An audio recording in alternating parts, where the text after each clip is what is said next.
was I thinking about just now?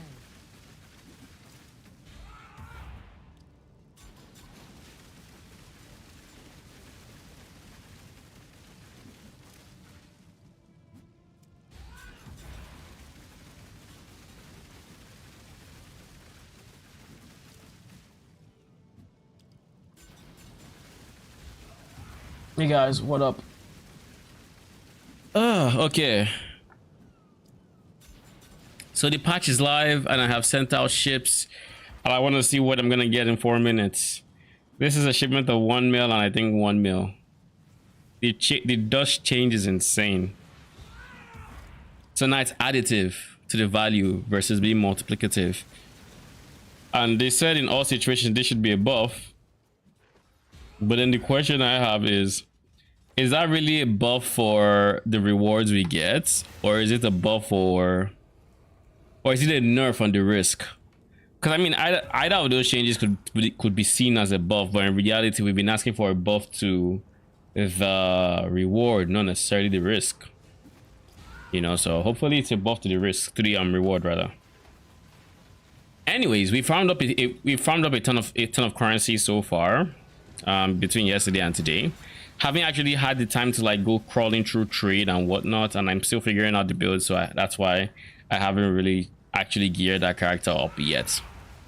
That being said, I did plan on working on the POB here on stream, so we might as well get that going. So there's a few things that concern me about this POB we created yesterday. There's a few things that still concern me, and the biggest of which is, well, not the biggest of which, there are a few things here. I don't think I can actually use this shield. What do I mean? If I go for this shield, we aren't really scaling block anymore. So instead of half-assing block like I would have to, I'm thinking of just dropping it. Because like right now, if I look here, you would see we're at 29 to 7%. That's trash.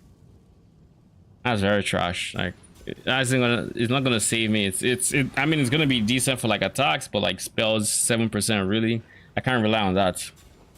So if I'm not gonna rely on block, I'm gonna have to make sure that I can eat the damage. And well, as you can see, I'm going to do 5 plus 200 to all resistances.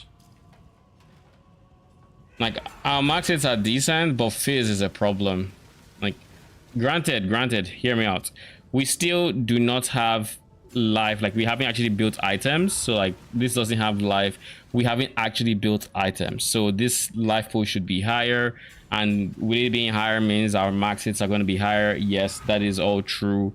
However, I still think we need to do something about this guy over here. Even though we can get to like maybe 14k or whatever with actually skilled life pool, I think he's still too low. And granted, this isn't just like the way like my phase maxed, because once my defenses are up, if I can even find where my defenses are, there we go. I actually have really good max hits with my defense up, but with my defense down, it's like now my pants are down, you know. This is the point where I could easily get shafted, and I need to figure out how to not get shafted. And the reason this is so low is there are a couple reasons. A, all our reservation is going for offense. That's the biggest reason. So like hatred is big, precision is big, this is big, but I can't have all of them. I need at least a defensive aura.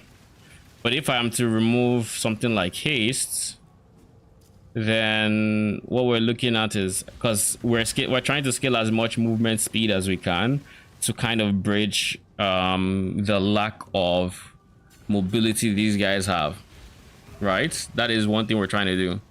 Now with haste, they end up being in a situation where is it?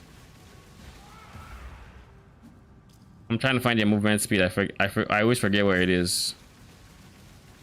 Here. So now they are basically moving at 3 times speed. This will probably feel very comfortable if we can make this happen. However, this is the big however. Haste just can't work. I like haste. Haste will help me with my shield charges. Haste will help me with movement speed. Haste will help them in many different ways, including Val haste, yada yada. They will just move faster, you know, yada yada. But haste has to go because heat tread can't go. Heat tread is too big of a damage multi. That's half of our damage right now.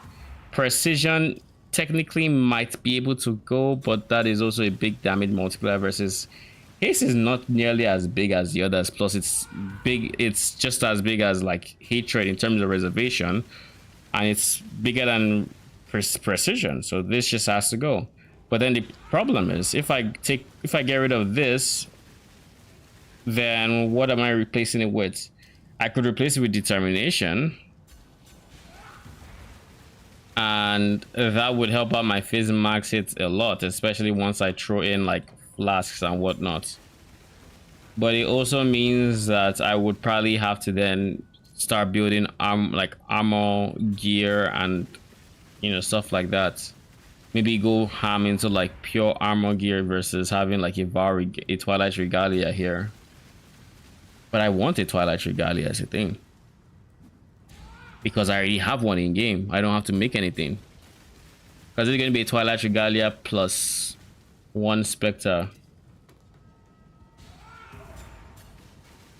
And without haste, what does your movement speed look like? It's like it got hurt. It got hit a lot. It's a TLDR. But it's still manageable.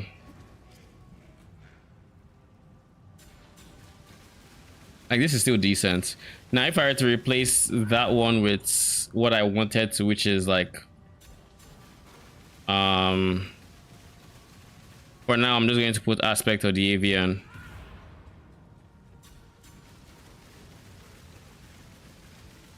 We're going to save this. We're going to go into Frostbearer.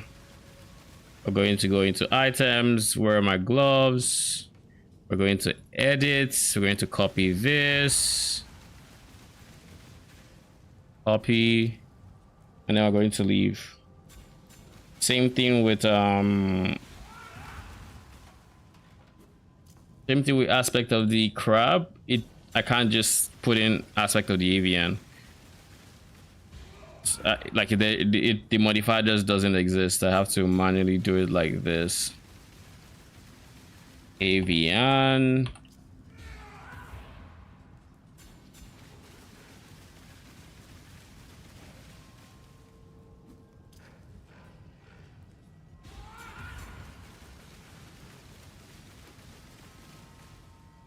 The aspect of the avian, what it does, in case you're wondering, is it has a cycling buff. It gives Avian's Might or Avian's Flight. Avian's Flight is movement speed to me and my minions. So with that one enabled, we get some of the movement speed we just lost back from haste. But then they toggle. So with Avian's Might, because they cycle, right? Avian's Might, they then have a big chance to deal double damage. So that's a decent DPS boost. You know, it's like, I think 12% chance to deal double damage. No, is it 24%? I think it's 12%. I could be wrong, right? I don't remember, but anyways, it's a chance to deal double damage. And then this is movement speed. Anyways, we're probably not going this route though. So yeah, we can disable this. But yeah, we need to figure out defenses. I don't know how I'm gonna do that.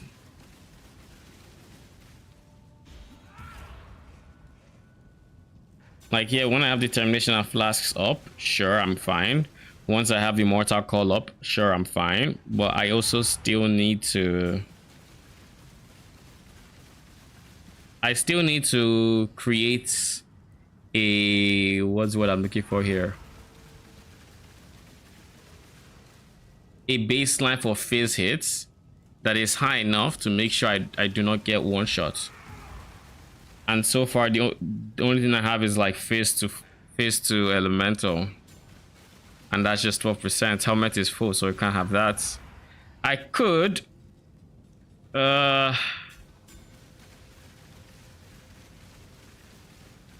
guess this is something I could also do. I could go ward. But I'm not going 90% shield, so ward is not effective. But I could go body armor if I really wanted to. I could just go like ham on, you know, something like this. Like full red armor with high strength requirements, you know, royal plates with +1 specters. But yeah, and that it'd be a pain to link it because we're probably going to use mostly blues. So best bet is armor evasion with like sacred chainmail. I think just by our tree alone we should be able to handle this without any hassle. And then of course it's gonna have +1 specter, and we'll get to why this chess piece might be the move in a bit. But +1 specters, essence, loading, 10%. So the reason this might be good PDR just off face value is we can still do Syrian exact Eater of Worlds, add the implicit for Eater of Worlds to convert to, let's say, fire damage, and then we'll convert 12%. You know, this is fine and dandy. And in that regard, you know, we shouldn't see much of a change. But you can see it doesn't change much, even though the Twilight doesn't have the second mod, which is non-cross auras from your skills.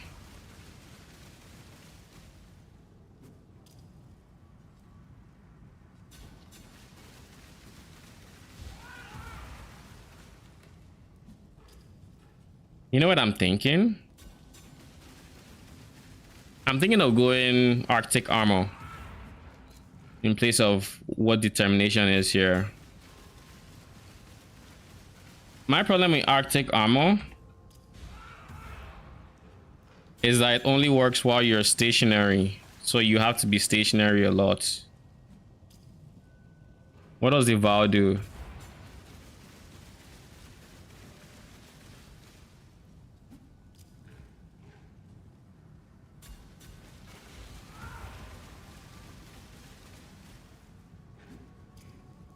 Base duration is 5 seconds. Increase skill effect duration.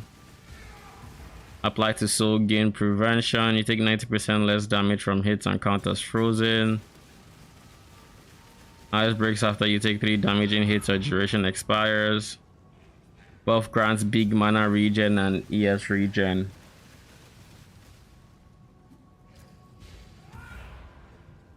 But you take 90% less damage from hits while you are frozen.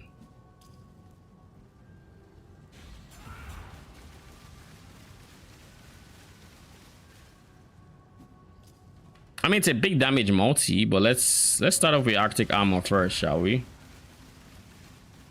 If we go Arctic armor, we still have some mana left. What else is something we can supplement with Arctic armor? Is there anything else? I think there's flesh and stone we can put somewhere else.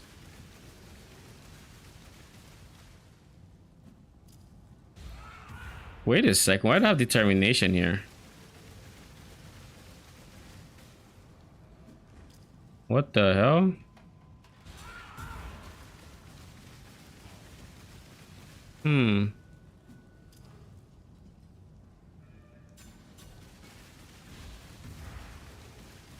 Wait a second, so we have hatred, precision, determination, Arctic armor, right? And we have 500 free mana. So if I were to add determination into the mix, well, first and foremost, let's change this to flesh and stone and see what happens.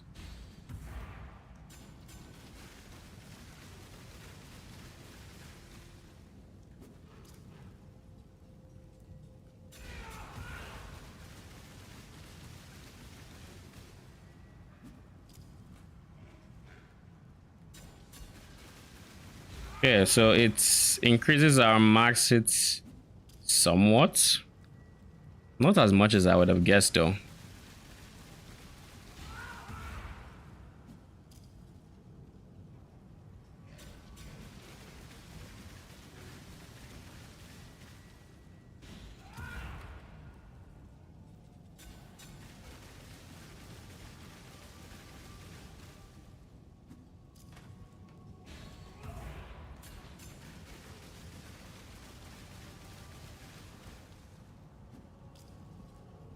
Conjures an icy barrier that chills enemies when they hit you. You drop chilled ground while moving and take less fire and fist damage while stationary. So all I have to do is stand still. And I'm immortal. Well, not immortal, but I can take a lot of damage. So if I do that, is there any...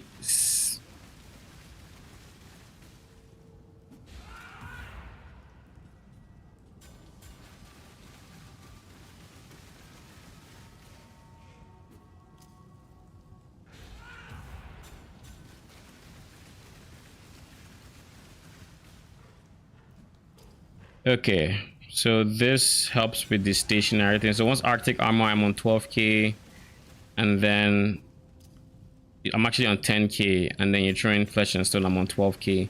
We've improved it a bit. We still have 400 mana to work with. So let me just see. Gloves are fully taken, but our boots are also fully taken. Ray Spectre is doing its own thing.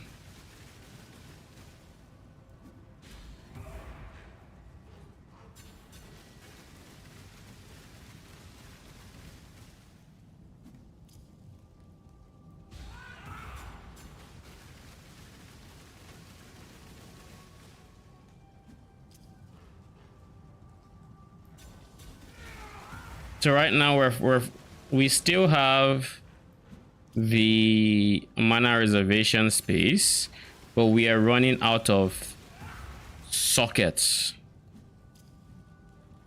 So we're gonna need a reservation because none of the aspects would work for this situation. If we were to take aspect of the crab, it would always be down. At best, maybe we get 1 or 2 crab things back, so we take like 4% less. We get like 4% PDR to maybe 6% PDR, but it wouldn't be anything significant. Sorry, hit the mic. I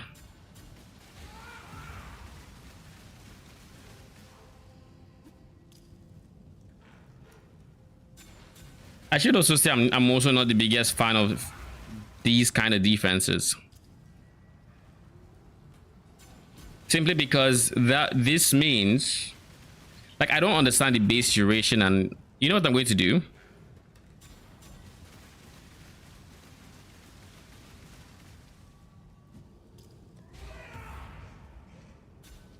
Arctic armor is gonna replace Desecrate.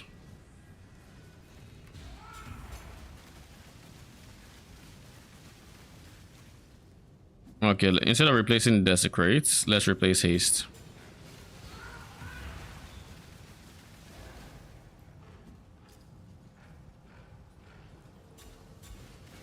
So there's no Arctic armor buff.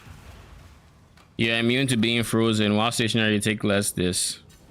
So currently, my PDR is 66. I move, it doesn't adjust.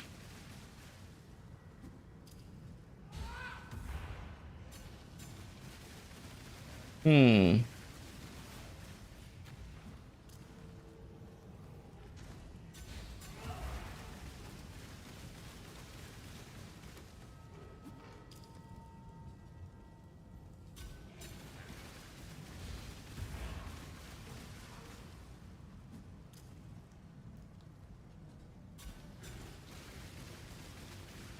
It does mean the playstyle of the build would be very stationary. But you see, the problem with stationary things is that, let's say I'm fighting a rare monster that's scary. This monster has Soul Eater. I stand still and I'm taking damage, but I am taking too much damage. I'm going to die.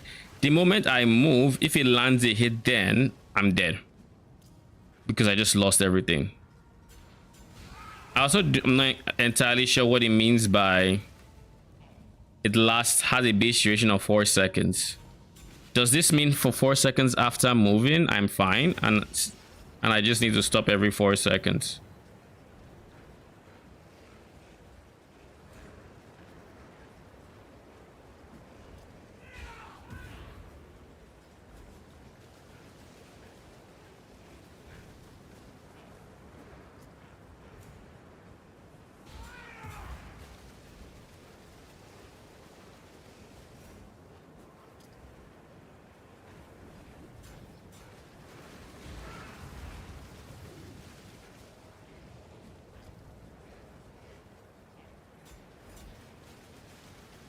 There's something being added to this list that I'm not sure. Is it immune to freeze? No, it's something else. Immune to bleeding. So it makes you immune to bleeding?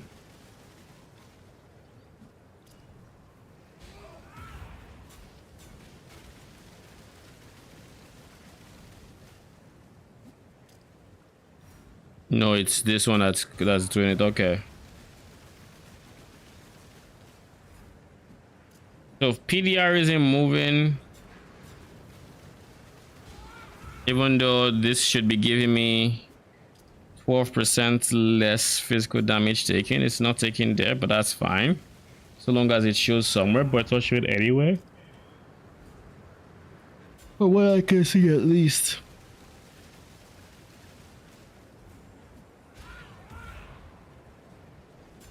Yeah, it's not showing anywhere.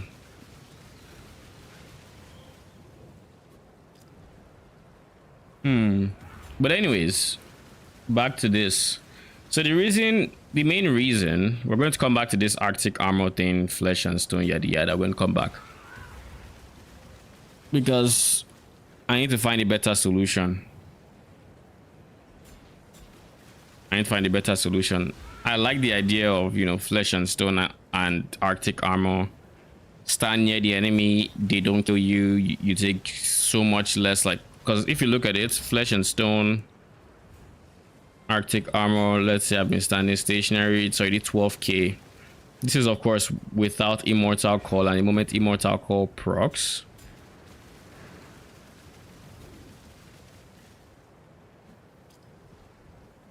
I'm at 66k.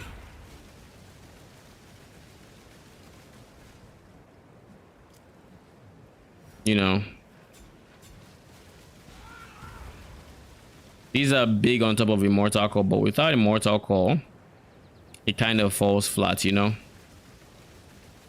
not nearly as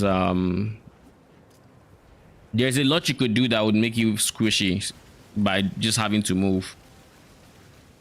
Now, granted, it's not a layer in and of itself because you still have flesh and stone, which makes it so regardless, so long as you're even remotely close to an enemy, you should be taking less damage. But let's say the enemy is ranged, you're trying to get to them, and then, the unfortunate, they hit you and they have crit and high damage, or you're in T17s.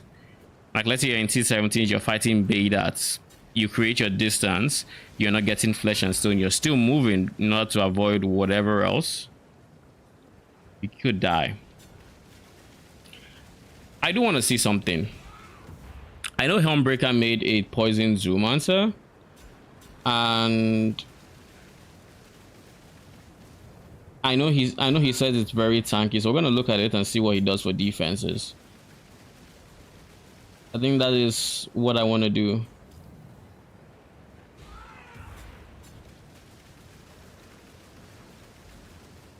I think his guide is on max roll, right?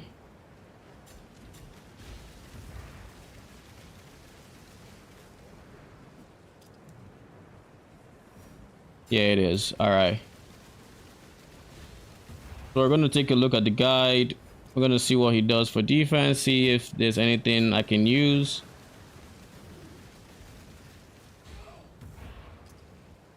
Because the Fizz 9k Fizz max it with nothing up, including flasks, is actually decent. Don't get me wrong, it's not bad. But I want something that can farm T17s.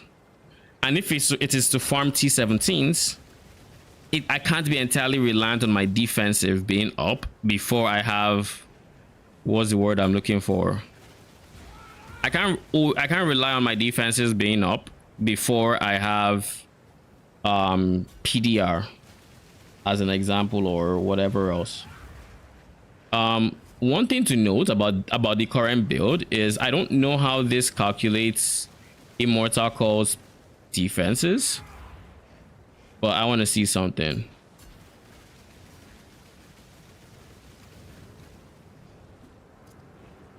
So this assumes I am on max defense, max endurance charges when he pops Immortal Call.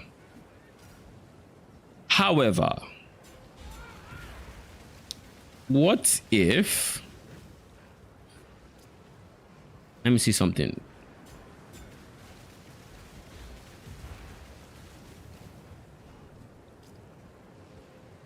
Immortal Call, I want to turn it off.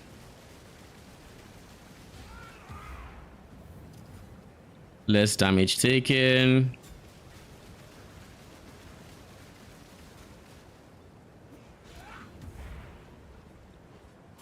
Base PDR is 0.71.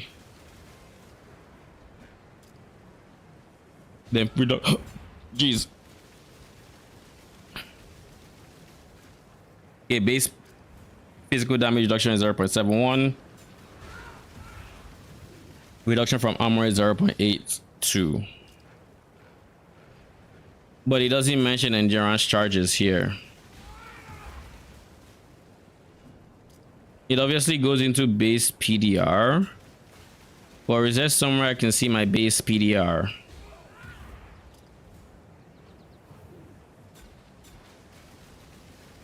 Like, is there something I can see? Is there somewhere I can see what is being calculated as part of said base PDR? Like, I want to see endurance charges being thrown in the mix. I guess it should be here, right? Physical damage reduction is plus 4% per this, or 20%, and then PDR from bone barrier being 9%. So if I were to do this, it's 20 from endurance charges, 9 from bone barrier, and then the early damage reduction per endurance charge. And then we have 35% less. Okay, so this right here, I think what it is doing is not the most accurate for my current build, i.e. the frost bearers, but for this one it is actually pretty accurate. I think what it is doing is it is still taking into account having 5 endurance charges on top of having your Immortal Call having consumed what's it called, however many endurance charges it took.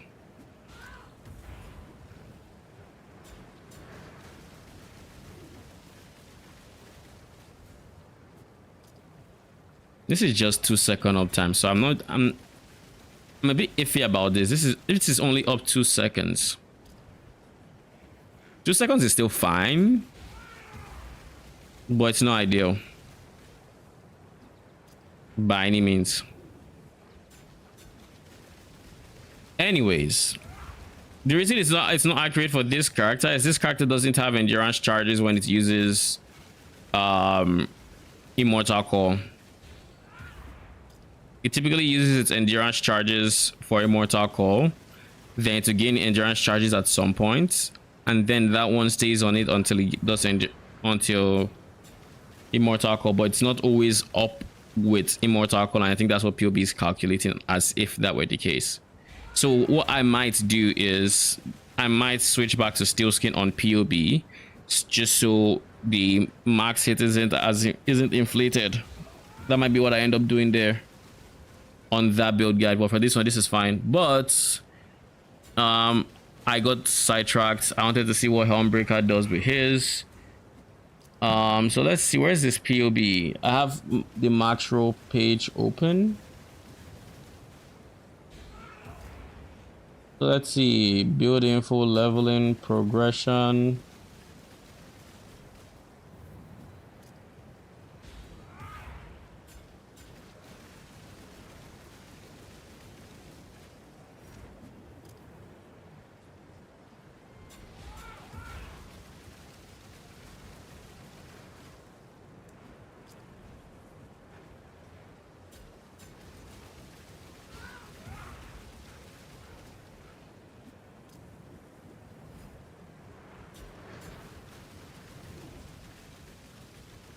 Okay, overview.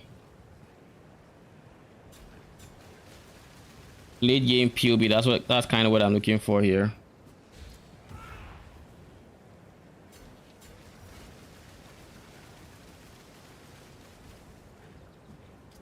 And I guess I also want to see the early game POB.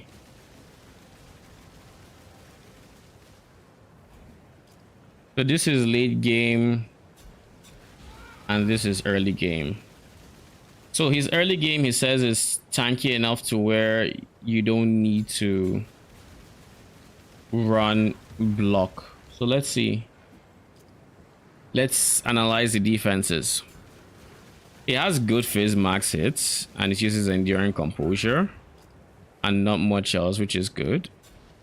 I don't like anointing death attunement, but I can understand why he would need to do that. I personally want charisma, but right now I have so much excess. I have so much excess mana that I might just I could switch. So let's see. If PDR is what I'm most interested in. This is high because I think he has 5 endurance charges on top of 79 maxers, which is of course good. But let's see. Calculation PDR. Base PDR is 20 from the endurance charges from 5. Then there's Bone Barrier. He has Chaos Golem, that's understandable. He has Soul of Lunaris. He also has Perfect Guardian Turtle. Oh yeah, the Perfect Guardian Turtle gives a 5% base, doesn't it? But Soul of Lunaris is the mapping one, which means he needs to have some other form of ailment immunity. Does he use Purity of Elements? Yes, he does. Okay. What does he do for stuns?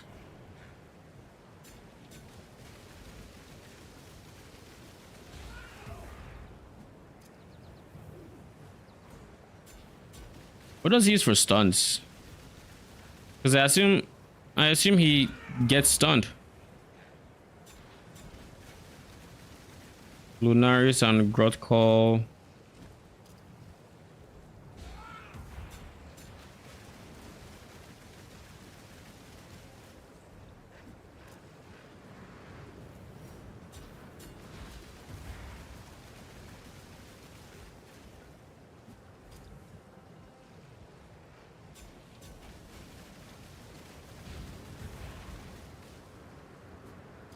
Do I just Control Z? So it was frenzy charges that lost him damage. Where does he get frenzy charges from? I assume he has a Carnage Chieftain. Doesn't matter. I'm not here for damage or anything. I'm here for defenses. So he has 49% base PDR. 5 from Turtle.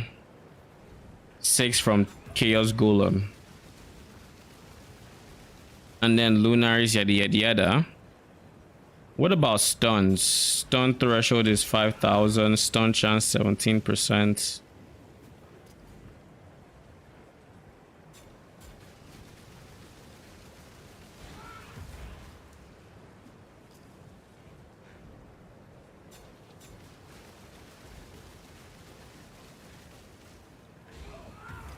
Did he put it in config?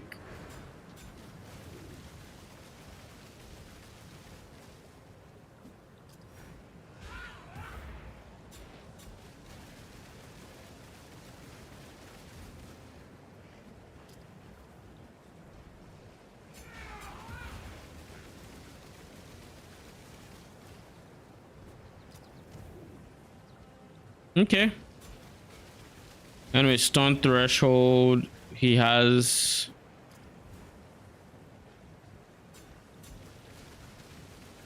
stun recovery on his life flask.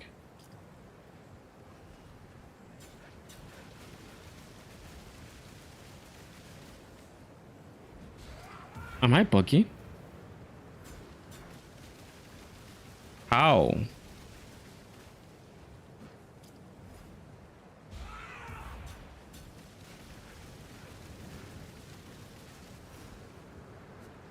It's not this.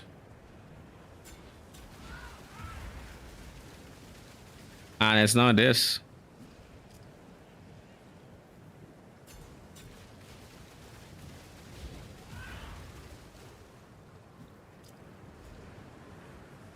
So why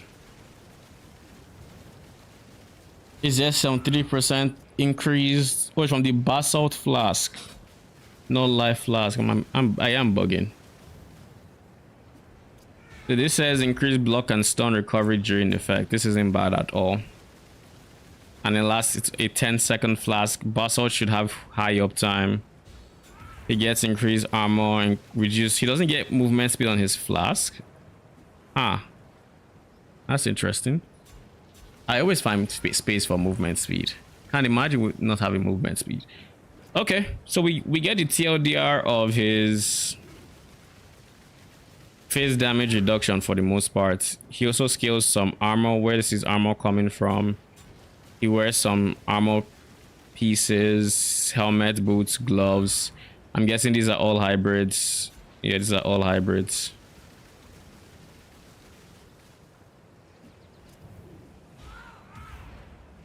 Okay.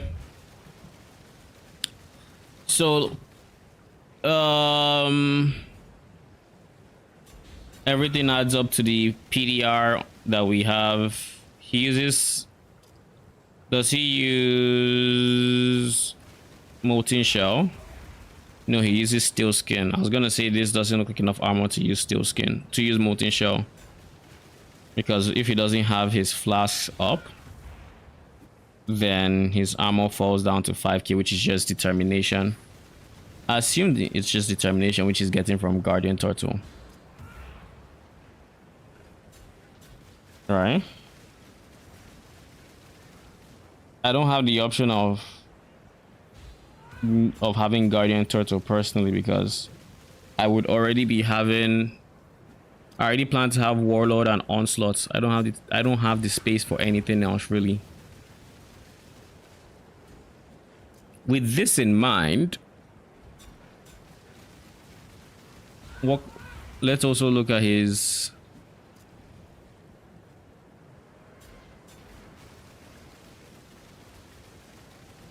late game tree. This is the late game. This is Light of Meaning, yeah? Oh no, it's not. It is Green Nightmare for spell suppress. He goes into spell suppress. He picks up Mage Bane. Interesting pathing. He still gets that one. What is this for? F and F. Okay, he still has 5 endurance charges. He went for a full cluster. And this full cluster has enduring composure, so he still uses enduring composure to the end. Blessed rebirth naturally, and then life from death. Give his minions pseudo immortality. Max res. Let's look at his PDR. Does he change anything really? No, wrong one. He uses the Watcher's Eye for flats. Oh, I forgot about this Watcher's Eye. I don't know why. I don't know why I fail to remember it, but I could use Determination plus this Watcher's Eye, and that would help. Because the Watcher's Eye is 8%. I just need to find the space to have an extra jewel sockets. So instead of Arctic armor and flesh and stone, I can go determination with this.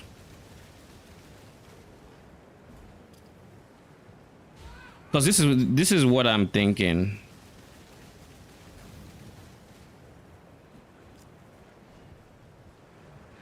This is what I'm thinking.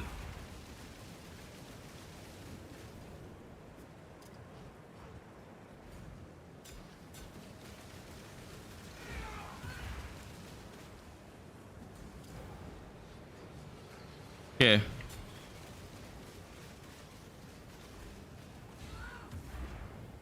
Where's my POB? This is still Helmbreakers. What I'm thinking right now is, let's say if this one has determination, right? Determination. This one can still have flesh and stone. Oh, in that case, I'm chilling. Because then I have this. I still need to find a source for... I still need to find a source for... I actually have a lot of mana. I don't need charisma. No, my current setup anyways. If I wanted to try to fit in haste, then I would need it. Like if it was this instead. Better still, why don't I just do it here?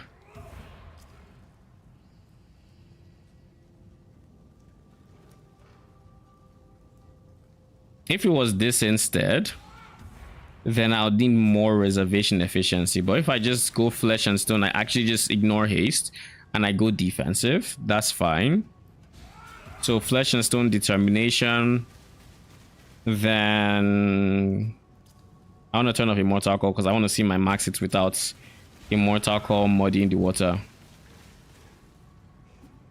Then I remove block. I just ignore block altogether. I come down here. I have access to this, which could be where my Watcher's Eye could go. This place is still, like, we still haven't filled up jewel sockets, by the way. So Watcher's Eye still has space. Unending Hunger, it goes here.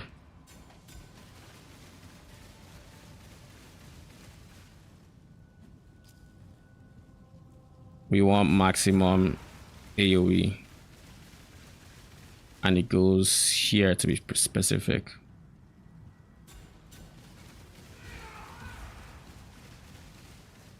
Then we can have the Watcher's Eye go here.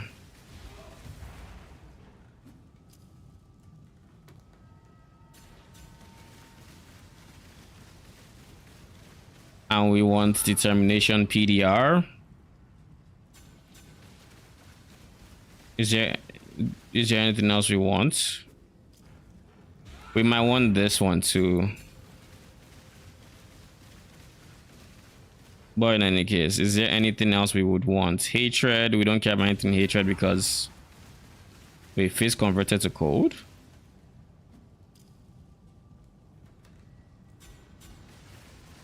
Okay, it's not face damage taken, it's face conversion. Don't care about it.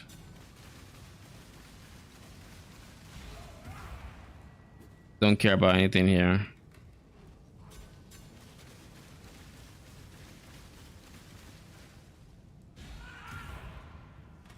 Yeah, the only thing we care about is determination PDR, so we probably just go for reduced extra damage from crits. And then we'd go for as much life as we can handle. And then for PDR, add to the build. And then you can go here. Okay, with this, with the Watcher's Eye, between the Watcher's Eye, the amount of like, now we have 30% here and 50% here. That's wild. That is actually wild. So that's 80% crit reduction. We don't have to sweat crits anymore. That is wild, actually. Anyway, with between those two, Fizz is decent, but I want to add more. I have space for Immutable Force, right? Yes, I do. Immutable Force is going to be the last hurdle. And then the breakpoint is 961. So we just want something that's above 961. With Immutable Force being here, I want to make sure I didn't forget any important jewels, but Immutable Force is very important for me. Storm Shroud is also important.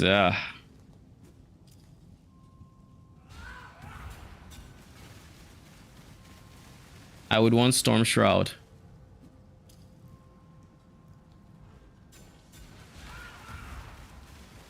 I would definitely want Storm Shroud. What is the easiest socket to have access to? It's probably you. I cut off block altogether so we can fit in a Storm Shroud. I don't like 1, 2, 3, 4, 5 for Storm Shroud. I don't like that at all.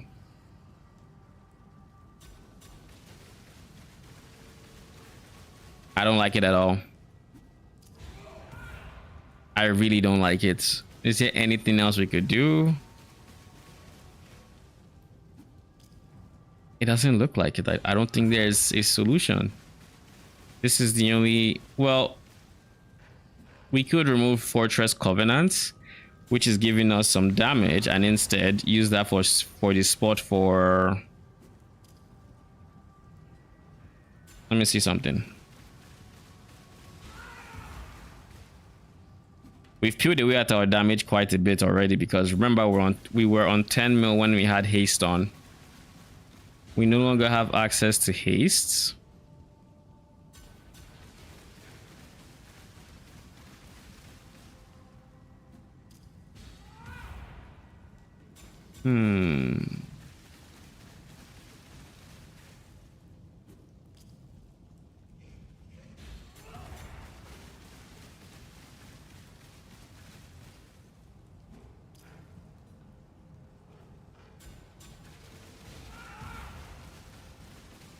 I prefer this one because it allows us to pass through some damage and life nodes.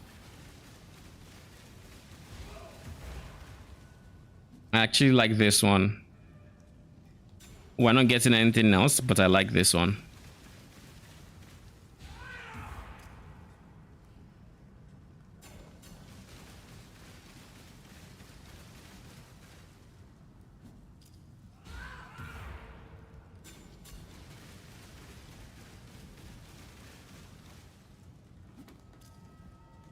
Then we're gonna get this to become ailment immune.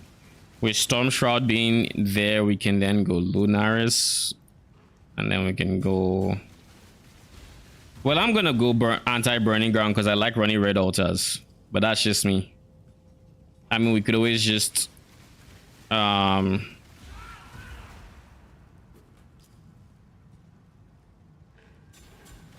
we could always go... What's his face?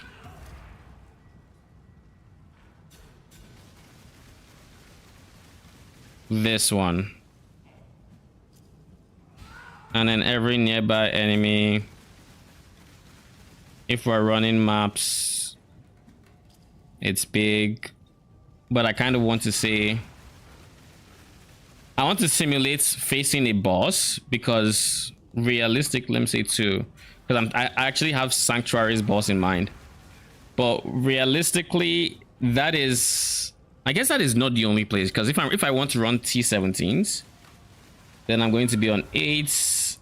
How many times have you been hit recently? Probably a few times, knowing me. It's up to 5. Would I say I've been hit 5 times recently? Probably.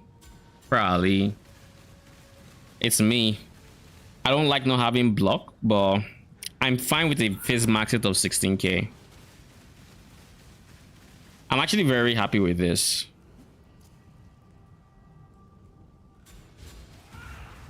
I'm very happy with this, actually.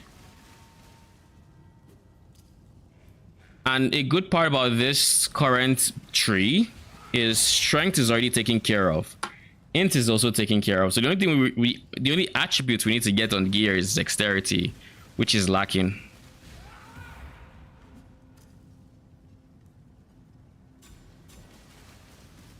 And then whenever our defensive is up,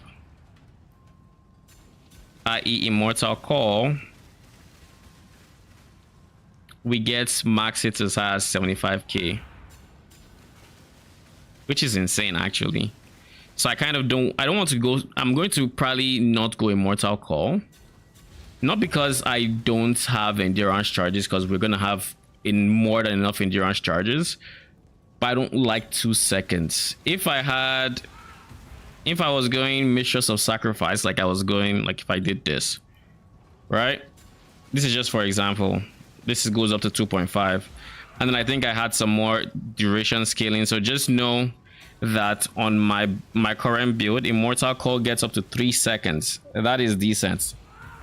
But with 2 seconds, it's not up much. It's down more than it's up. So it's really strong when it's up, but it's not up too much. So instead I'll go Steel Skin.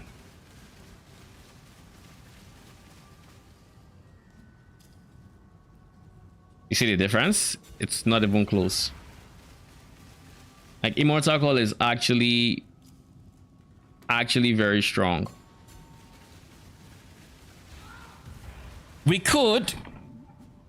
One thing we could do.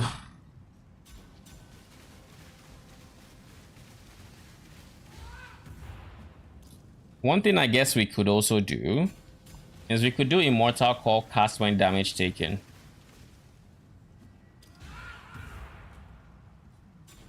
But I don't know that I like the idea.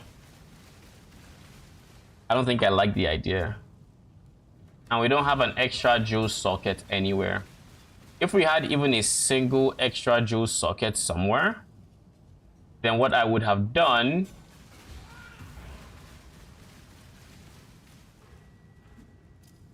we have a lot of mana reservation though.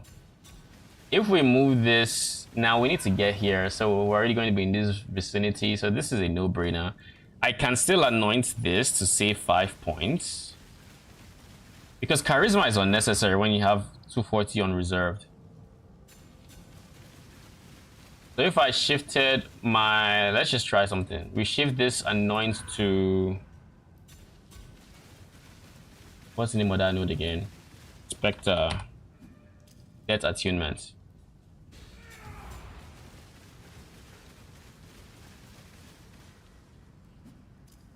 Why am I blind? Where is mana? 136. This is manageable. So then we take off that. We're still chilling. We take effect to make us slightly more durable from determination. We can now go for this one, which is just more point efficient than this one. Still take the 12%. What the hell? Oh, I see. Okay, so it's really an option now to go for this one. Oh shit. Here we go again. I'm gonna go for this one simply because it counters precision a bit more. What up, Mariah? How you doing? Here's a heads up. I am not interested in any art. I'm not interested in buying anything. So if you want to sell me anything, I'm not interested. Now that that is out of the way, if you're here for actual content, welcome.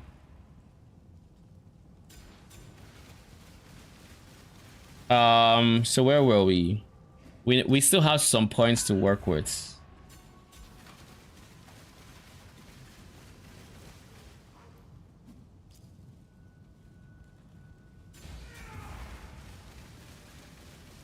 Hmm.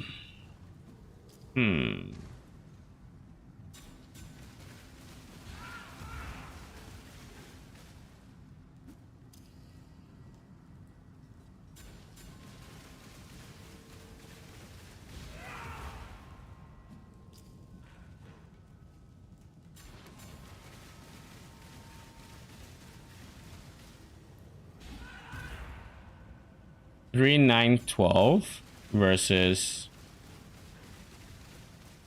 3974. So this is obviously better, and we get slightly more int for it.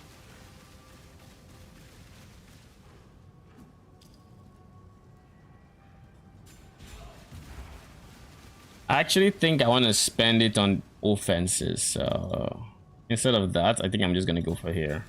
It's gonna give us some damage, and it's gonna give them some health.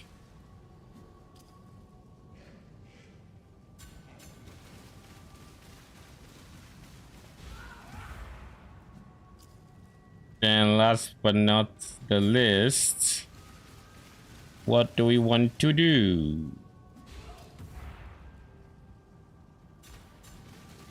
We have an extra point we can probably put in here.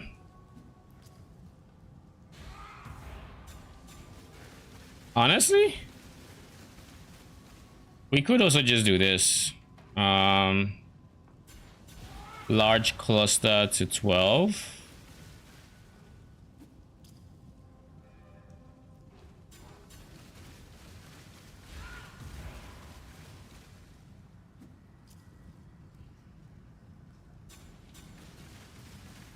We could do something like this. It's more DPS and it's more health for us. Well, it's less health for us, it's more DPS. But yeah, I think I'd rather have it on as a 10, just simply because I'm not going for an insanely, like, I'm not going for 35% effect, yada yada yada, you know the works. I'm not going for that. And I personally like being a bit more tanky if I can.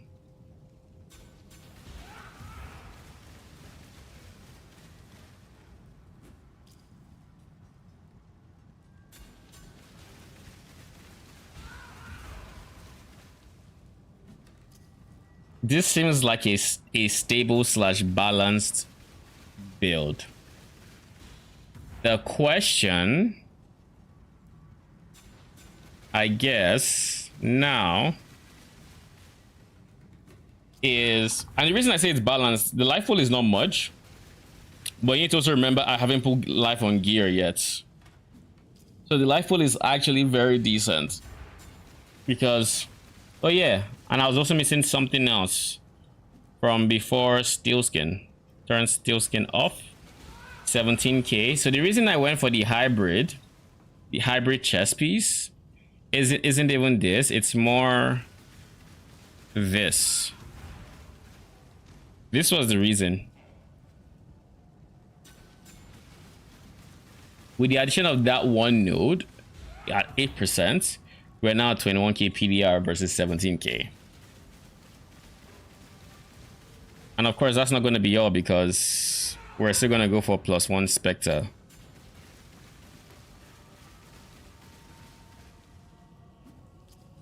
But yeah, we have to custom it, don't we? +1 to maximum number of specters. All right, let's actually start putting in gear then.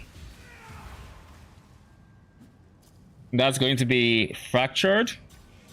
To get this, we're going to reforge fizz, which means we're sorting our suffixes first, which means we can actually shoot for T1 life.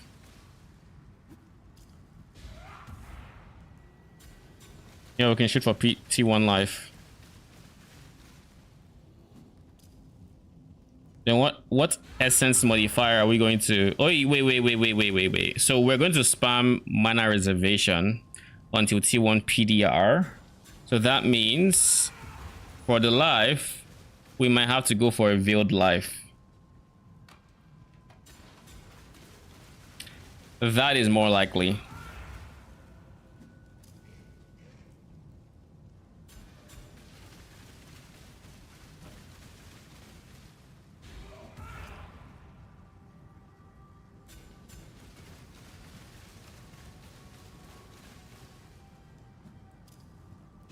So we unveiled 10% increase maximum life.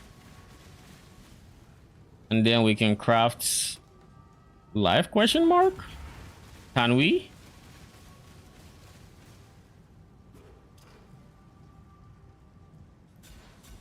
I want to say we can craft this, but I also want to be safe. So let's attempt to craft it. Let's see what we have that is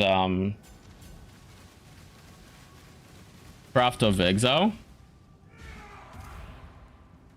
So emulator, create new item, body armor, strength, int, sacred chainmail, 86, 20 quality, continue. Then we have delve mod, number of specters, fracture it, re-go this, and this is our base item. Let's see. We're gonna want to spam loathings until we get PDR.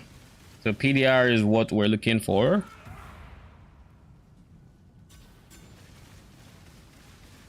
Did I just see something?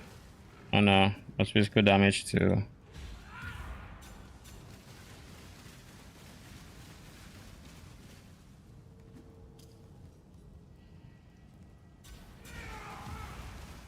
There we go. This is actually cracked, except the strength. We don't need strength, but this is cracked.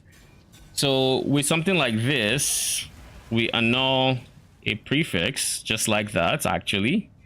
Then suffixes cannot be changed.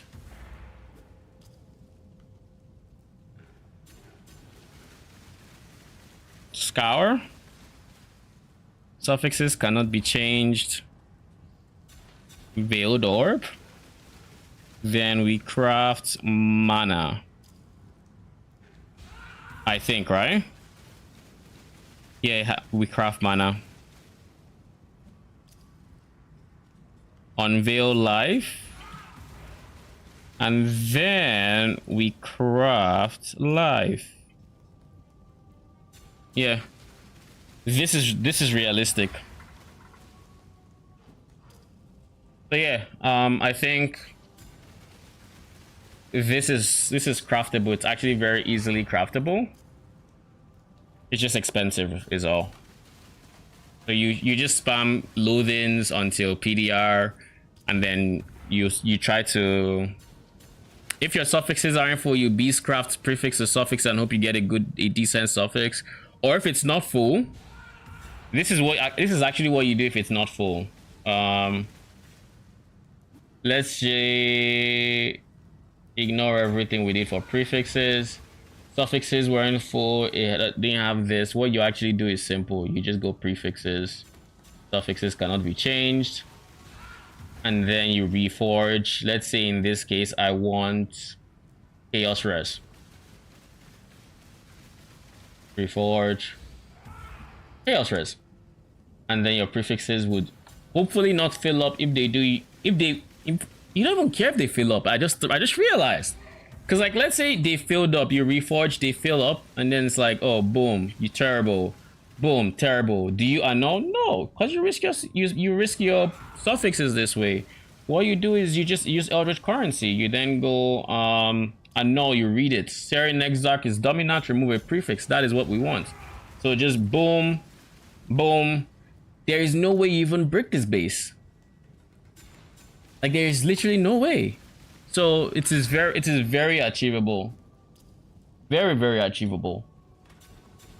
Alright, so now that we know it's achievable, this is life mana, specters, mana reservation, crafted life, and then suffix chaos res.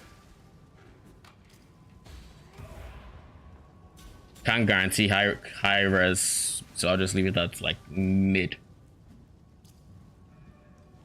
But yeah, look, like our fizz max hit at this point is 22. Assuming you got the 12% fizz conversion and then you got the T1 PDR, you're chilling. And this is 22 without our defensive, by the way. Defensive up, we're up to 30. And keep in mind, this is also without flasks. We haven't put in any armor flasks or anything of the sorts. So like that is still there. I think I'm happy with this framework. I'm happy with where we're at. We can work with that, right? We can move forward from here. With the abyssal sockets, these, I feel like there was something very specific we would need to get. We have space for immutable force, so we don't need to worry about stuns. Shock is what we needed to, which is the same boots we're using currently, which is chance to avoid shock, as well as +2, and then life. The life was unlucky for this boot because I slammed them, but it's T1 life, so like I can't complain too much, you know. Can't complain. This would actually be perfect for the other character. Anyways, something like this would be very handy. So those are the boots we're probably going to end up using here. Where is the warlock boots? Here. Add modifier. Essence. Torment. Chance to avoid shock. Throw it in there. Then we just need like a 40% on a jewel somewhere, and it can roll on 1 jewel, so we can just dedicate 1 jewel for chance to avoid shock, and then we're ailment immune. Our minions aren't, but we are, so like sucks to be them. We have 4k life. Does the warlock boots have life? Yes, it does. The life isn't deterministic in this craft, if I remember correctly, so I'll leave it there. Gloves are filled up. Belt is not. And abyssal sockets. These are all sources of life. So I think we end up hitting like 5k life most likely. That's probably going to be where we. That would probably be the point where we can't. What's the word I'm looking for here? It's gonna be the point where. Actually, now that I think about it. Do I want steel skin? I kind of do, but I kind of don't. And why I don't want steel skin is... How long does this last? 3 seconds, right?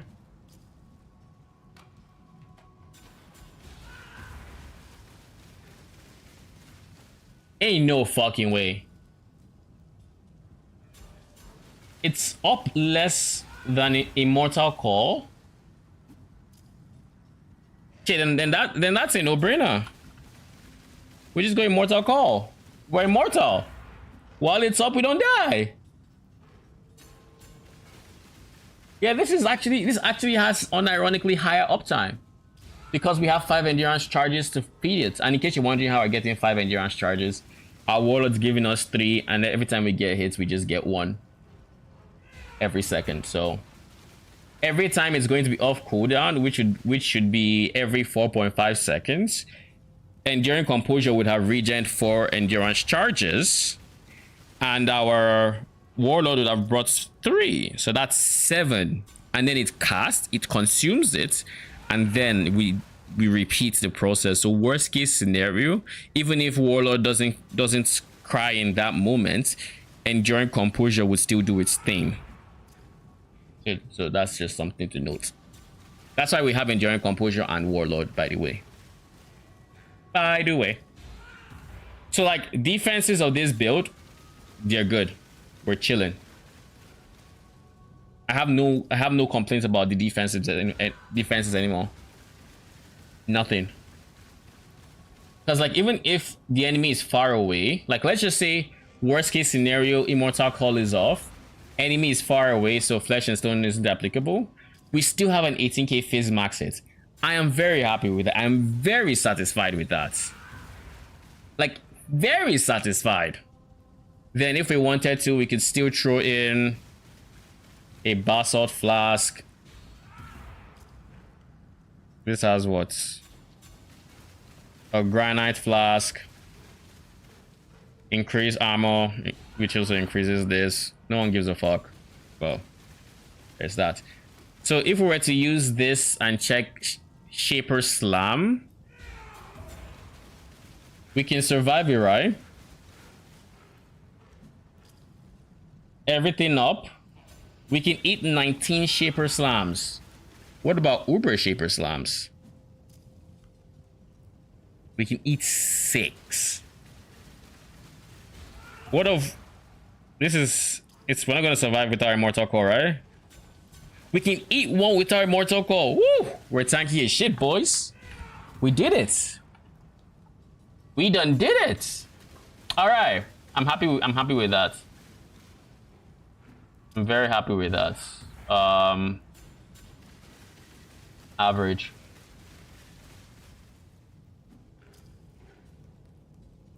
So now all our attributes, all our suffixes are going to go to res, but we might be tight on res. Why?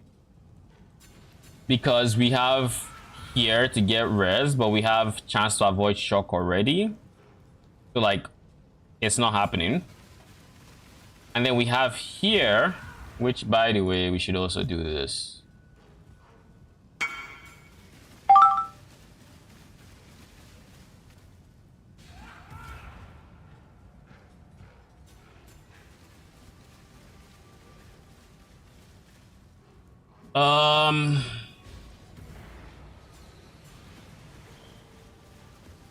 He wants 60, so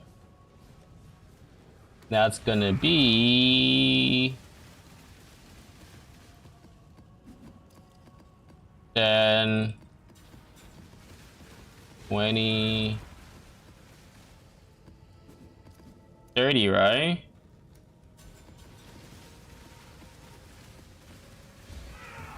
40,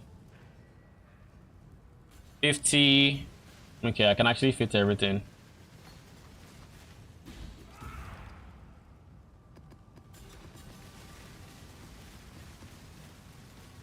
It's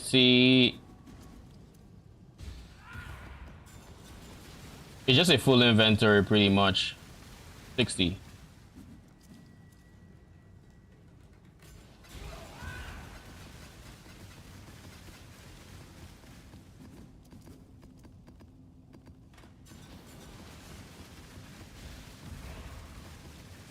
Nothing here is corrupted, just making sure. I know exactly where my corrupted maps are, and I know these aren't corrupted because I have 2 different tabs for them.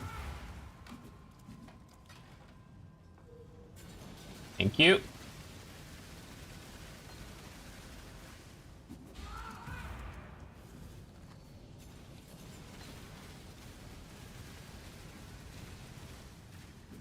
I wonder if this person is Nigerian. Could very well be.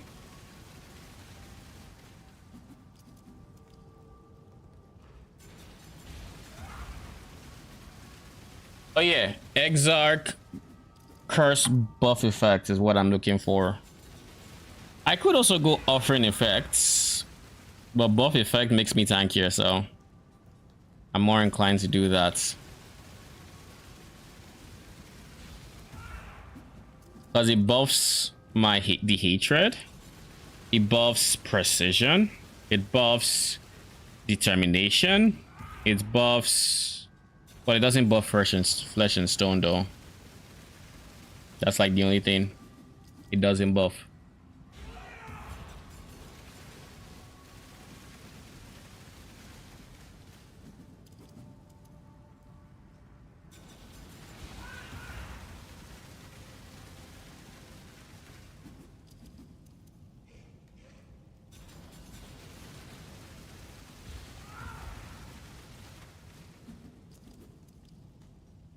Yeah, this is fine. So at this point, the question is less about anything else, and it's just more about. It's less about. What's the word I'm looking for here? At this point, it's less about if we can survive, because we can survive. It's now more about their damage, right?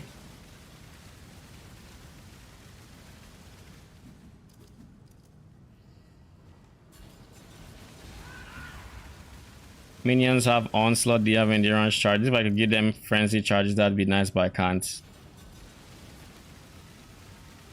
I have endurance charges, no other charges. And we don't have a source of intimidate, sadly. Ooh. Yes, we do. Yes, we fucking do, don't we? No, we don't actually. That's AoE. We can actually manage with our AoE. That's what I'm thinking. Because if we don't have AoE, then we can have awakened melee phase here. And because it's oak and calling strike, we're going to have, because it's oak and calling strike,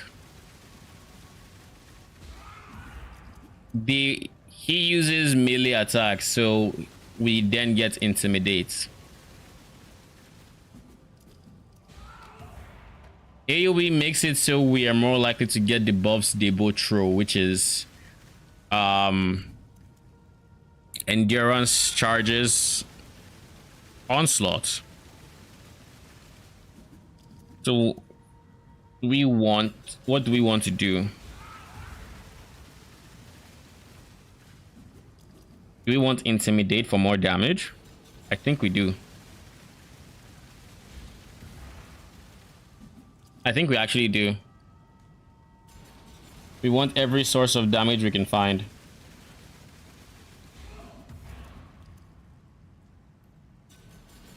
I would love to be able to... With these defenses, why do I need a shield? I don't need a shield. I can dual wield. I'm not blocking. I don't care about block.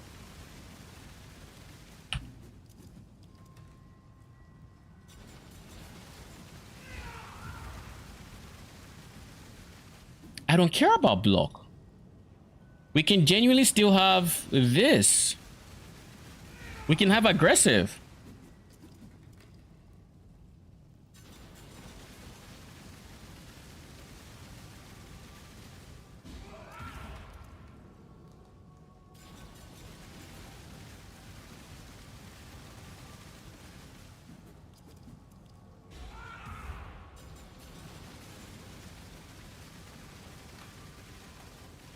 Only thing is we don't have shield. We wouldn't have shield charge anymore.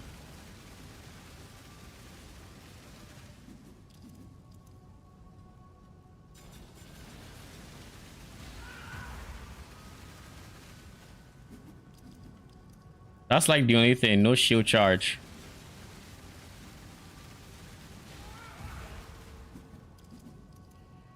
Honestly, it's not the end of the world, but I'm also realizing something.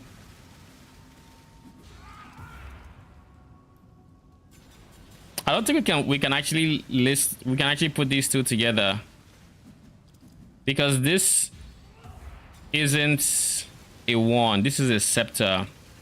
And being a scepter, to be honest, I don't know why I didn't say this earlier. It's a scepter, so Leap Slam. We have access to Leap Slam. So the reason we're going shield is not because we want a wand there, but we can't do away with a shield and a scepter, sadly.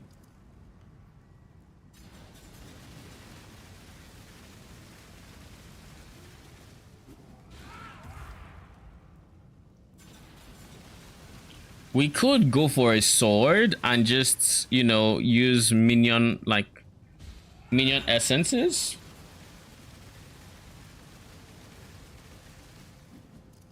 Can we get... Wait. I just realized something. Can we get... POE.sale?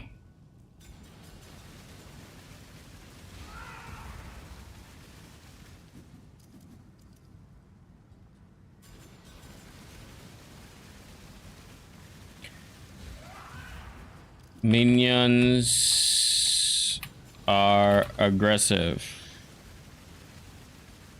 One-handed melee weapon.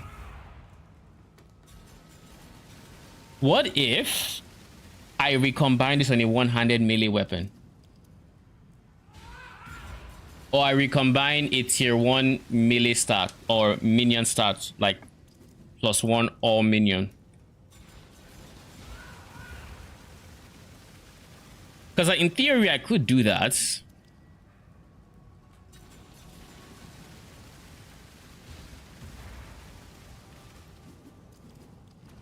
In theory, I could do that. Only problem is like essence modifiers are not transferred or transferable. But if I were to recombine, let's say in this case, minion crit multi, which is actually what I think would be the biggest DPS boost. Recombine minion crit multi or minions are aggressive, then fracture it and then use minion damage essence. I mean, that could be decent. But in any case, it's probably not worth the hassle versus just using a minion shield, because you still get damage, you still get crits, you still get level. Like, the shield is just good, you know? And for this, you just spam bound fossils and you probably hit maximum life for too long.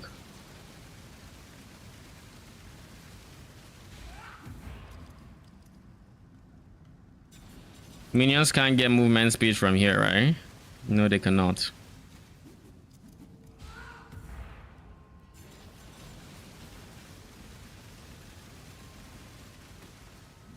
Maybe I'll finally have my access to my +2 all-res shield that I've been saving up. Maybe I finally get to use it.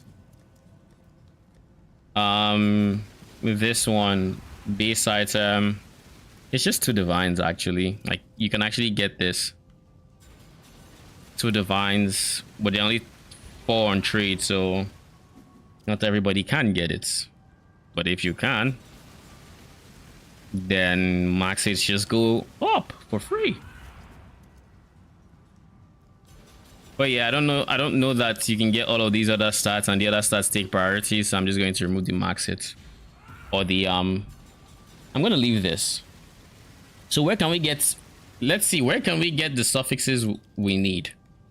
Because if I were to do // comment it out, we need chaos res, we need fire res, we need lightning res, we need cold res, and we need dexterity.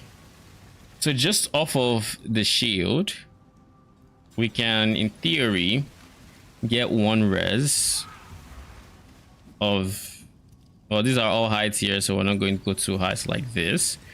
And then craft on, let's say fire and, I want to say something on chaos, to be honest, because I find that is the most annoying to deal with. Actually, no, we're gonna, instead of doing that, let's just go full send fire and lightning, because this is still 40 res in the grand scheme of things.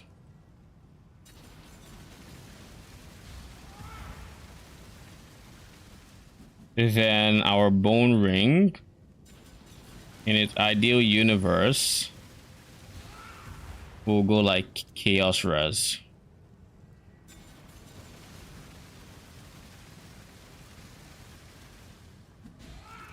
And then we can just, you know what we can actually do? We can benchcraft a decently rolled movement speed buff. So what we can actually do is we can reforge chaos until we get decent chaos and damage, or chaos and move speed, and then we deal with the suffixes. But damage is probably the hardest to hit. So spam bound fossils until you have damage, and then if prefix is open, reforge life.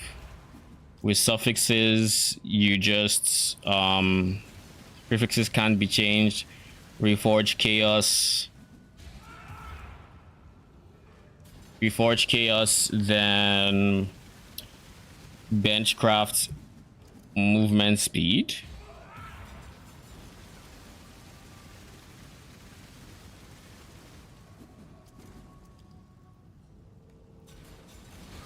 And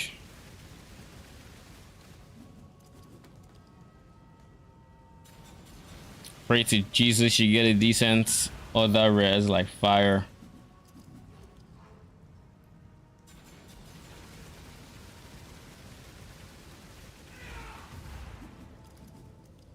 So like here we're doing fine, Secret chainmail already has chaos res. That's about all we can ask for. The boots just need a third prefix or suffix. It currently has shocked and raised Spectre, so then we just give it some res.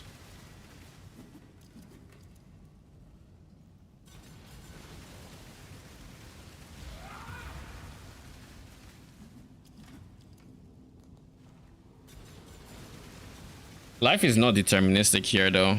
That's one thing to note. It is not deterministic. I guess what I could also do, well, it can be, albeit more expensive, because you can always reforge life once you finish with your suffixes.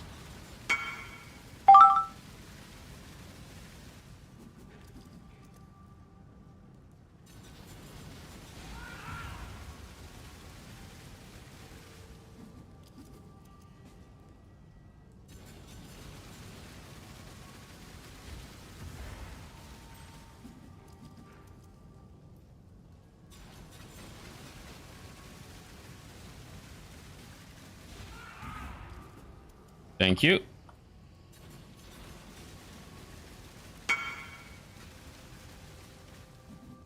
All right.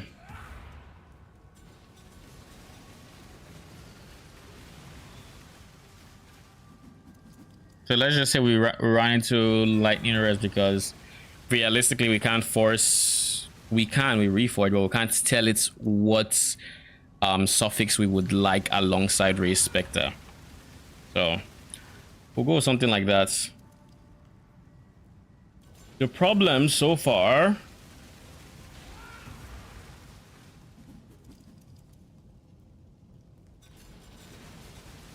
we still haven't touched dexterity, and that is a problem.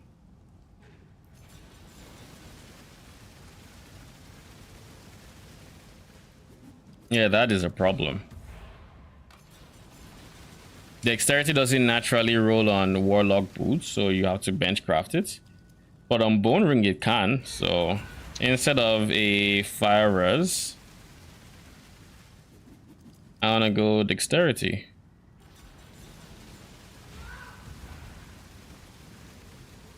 Dex required is 126. I hate having to deal with suffixes so much. Like, I really do. I do not like it one bit.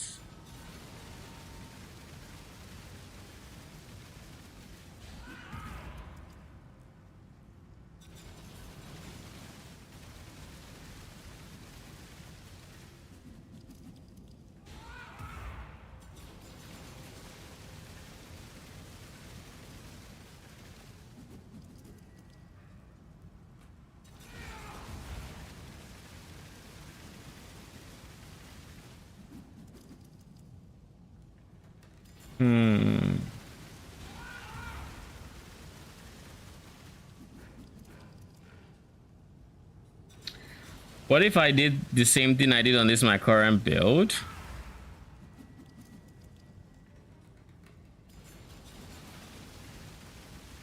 That is ignore attributes. So like the same way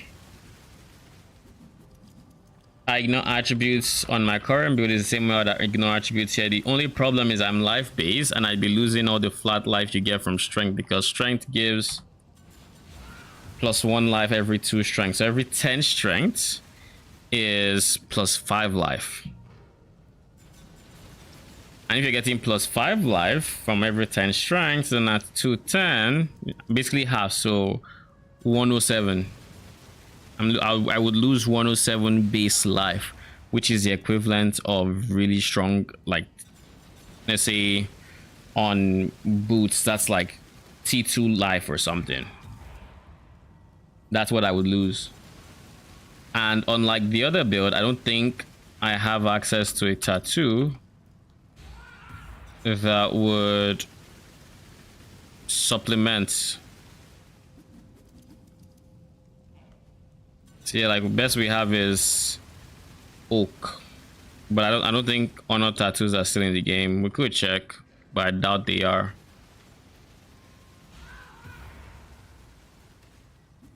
Yeah, they're not here. So we would have to replace the flat life somehow. And I don't know how. But to lose 107, you feel it. If you want to see how much we feel it, it's really easy. We can just find Timeless Jewel, Elegant Hubris, Caspiro,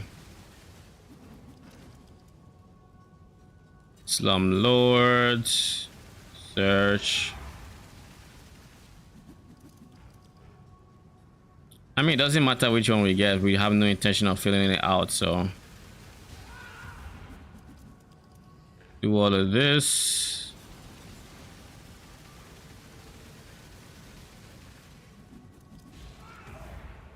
And then we go pick this up. We suddenly lose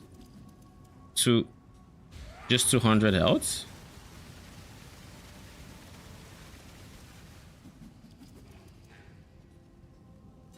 I mean, we lost these nodes, so that is a shame. I just want to be more. What can we get in place for here? For every strength node we have, we can go for duration. We can become bleed immune, but more importantly, we can also go for res.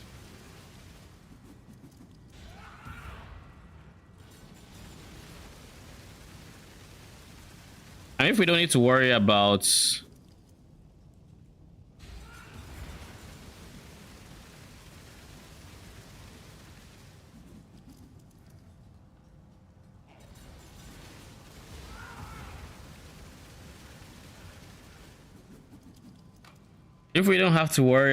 life,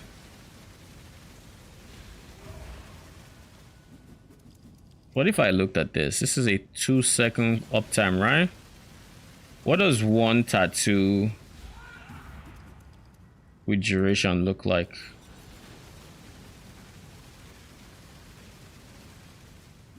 So 2.079 or 45%. 2.079. So it's half of, it's 0.5 milliseconds, or it's half a second. It's half a 0.1 second, half of 0.1 second, so 0.05 difference. But if we had to get 10, we're looking at 5-second difference. So it's, oh, we're looking at 0.5 second difference. So it's up 2.5 seconds versus this. Is that worth it? Probably not. Alternatively, we can use to sort out fire res, because each one is what, 8% fire res, 6% fire res. So 10 of those would be 60% fire res. We can pretty much almost figure out fire res from that alone.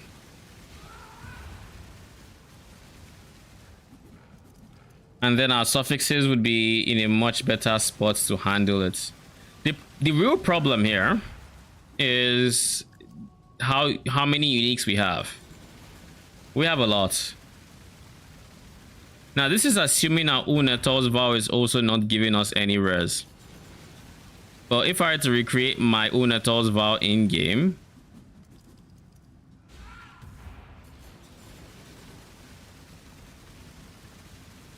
I would have more res than this is giving credit for.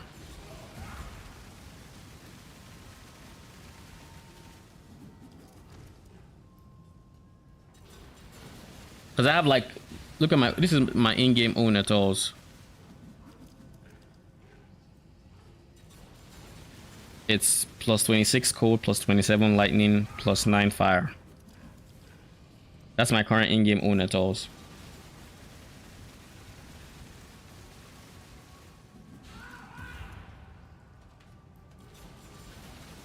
So I could do that. And then for these guys, I don't need ES as much. But I could replace what I lost of my life pool with an ES pool. Or I could fill up the rest of my crit immunity because it's only 80%. Or I could supplement it with chaos res because this is easy source of chaos res.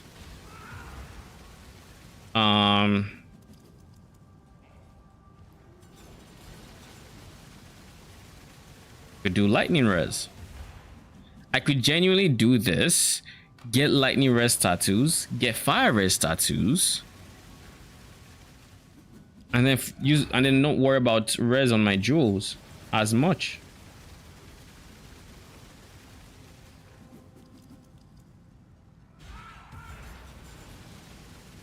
But like the alternative is, again, we lose Storm Shroud, which is really not an option, by the way. We would need to find a solution for Storm Shroud. But we would lose Storm Shroud, and we would lose having this node. I don't know why we lost one. There we go. So instead of being at 4,300, we'd be at 3,600. But again, it's like costs. What are we losing? What are we gaining? You know?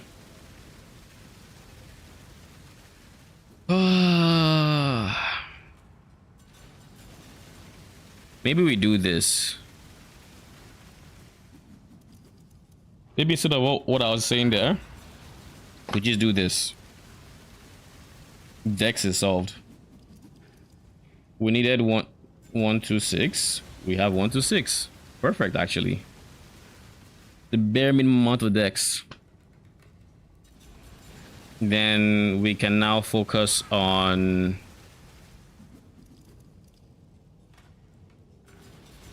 other stuff.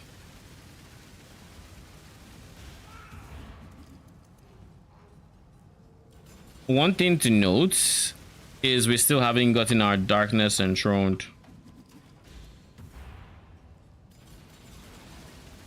Now with the darkness enthroned, we kind of sort of have to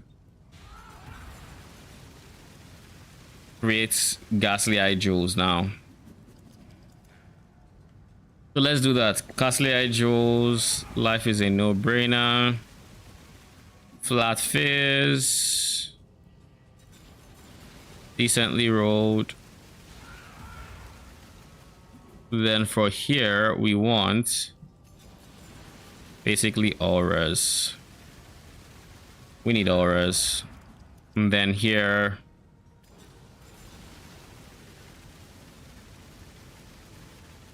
we can just go minion move speed, to be honest.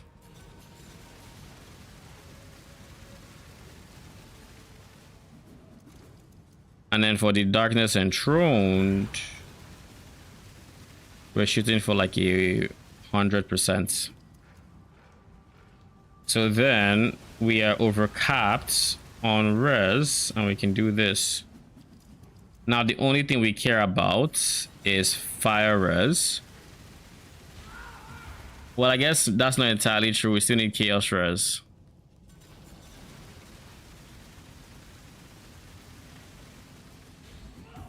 How much intelligence do I need? I wager not too much. Yeah, I don't. Okay, so we're gonna get some chaos res tattoos to just cap out our chaos res. Inekora storyteller.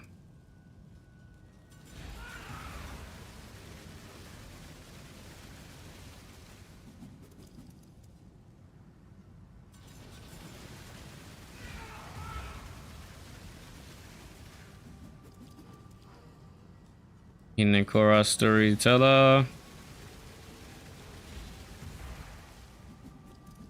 Storyteller.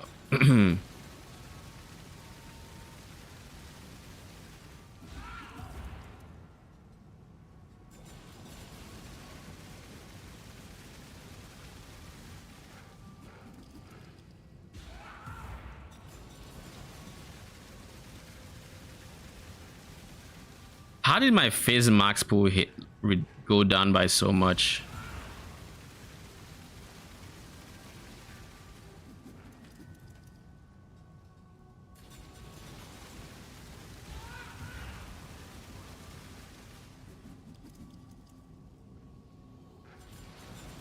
Oh, I think I know. It's because of fire res not being capped, right?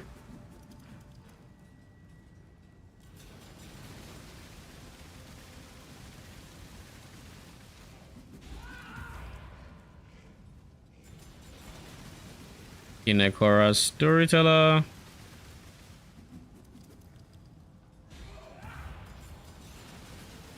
Yeah.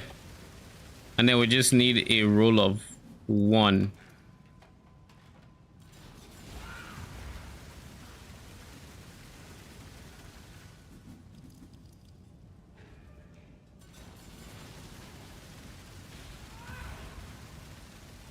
What if I did this and then I just did none? But then here I did this. Yep, it was because fire res is low. Fire res, so now we're overcapped. Phase max hits is at an all-time high. The other max hits are also very high. Chaos is not having the best of times though.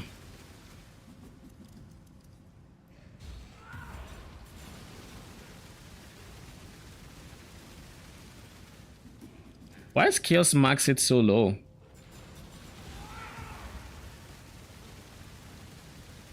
Is it because I didn't increase its max res? Yeah, universe that is the case.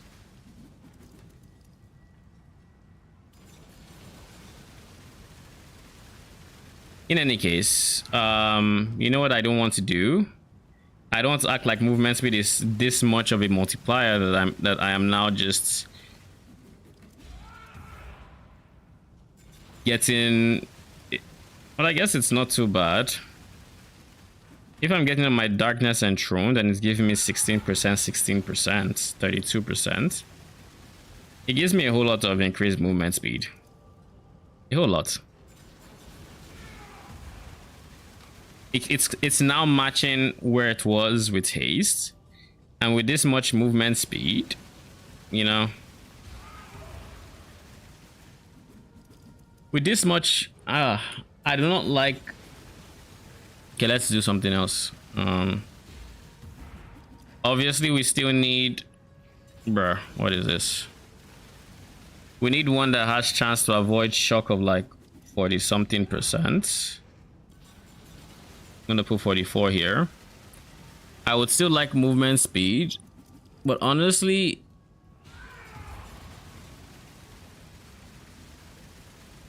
minions,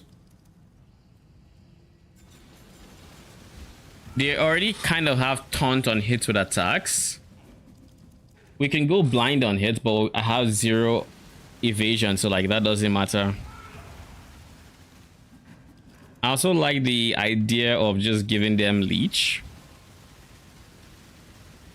Like, I don't think they have leech elsewhere. Or better still, instead of movement speed on these initial ones with all res, instead of movement speed, we give them leech.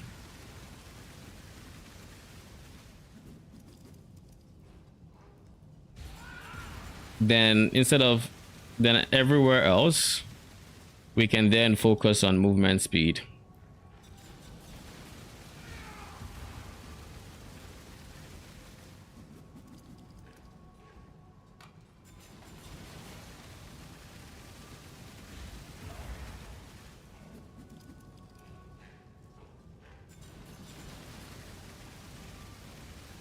So like here would be avoid shocked movement speed, and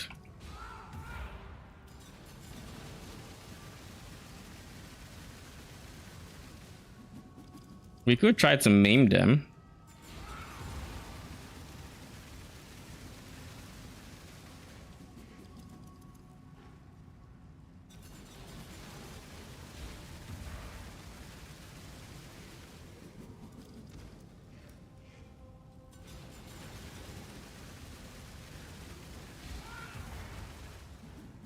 I guess it's just in place of this, we would want to get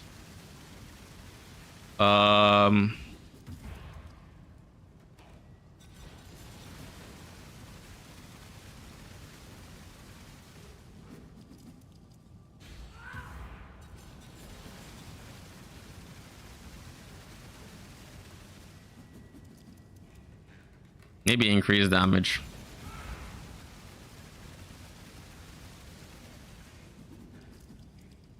Yeah, something like this could be fine. So then their movement speed is 2.5x the initial movement speed multi. And honestly, if it's really high and I like what I see, what I'll end up doing is I'll end up removing Convocation Mastery for like something else. But that's if it's high enough for me to decide to do that. Because you can actually get their movement speed to the point where they can keep up with you.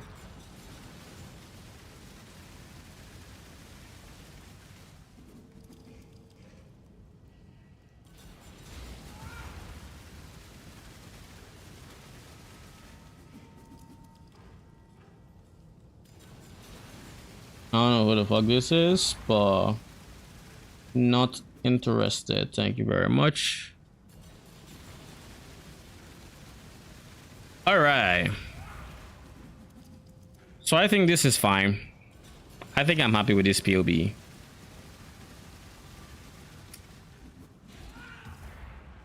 So in the absolute worst case scenario, we have no immortal call. We're far away from the enemy. We are always going to have charges so long as, you know, we have enduring composure and slash or warlord.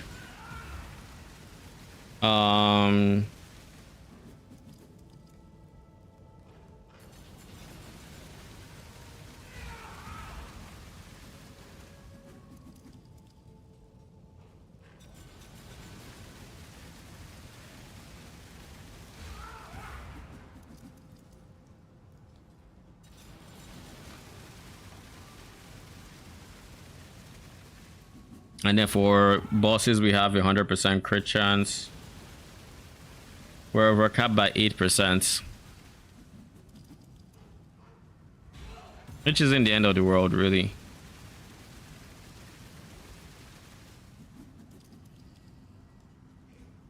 I also do want to see something.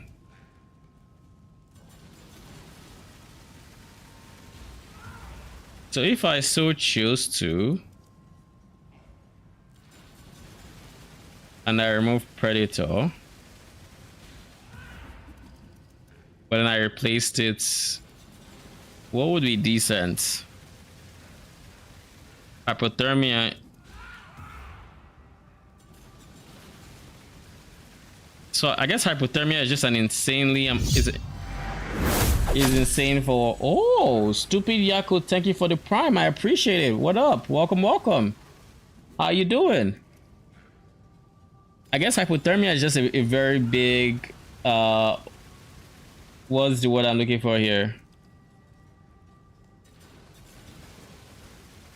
It's a very big multi. So the reality is, when I don't want to run energy leech support, I probably should. You know what I should do? This is what I should do. I should get blanching.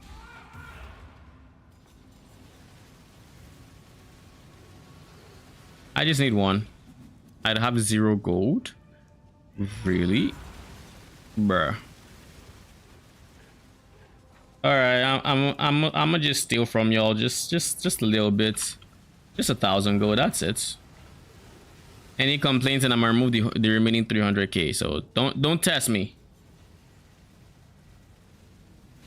Do not test me. All right, blanching. You just gave up on your bleed explode only AG build. Why? What happened?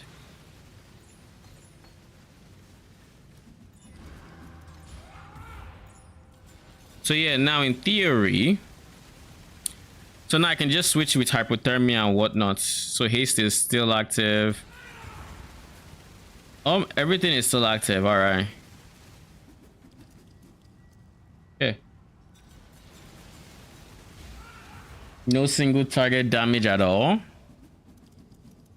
What was the min? You said you're using AG.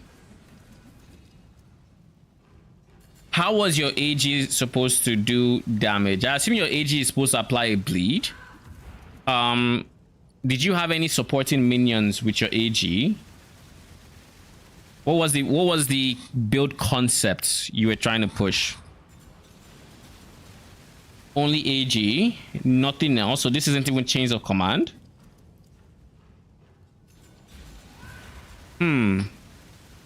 So with the way bleed works, with being the highest, were you going AG of smiting?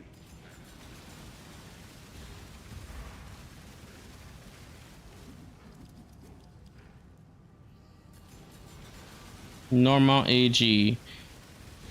I think AG of smiting has a damage buff. Like, no. It converts 50% of its damage to lightning. Therefore, it doesn't bleed for nearly as much. So if you wanted bleed, it wouldn't be that effective. Okay. So basically, what I would have done if I had to, if you want to try something, why don't you go AG and Spectres? You can get these guys right here. POEDB.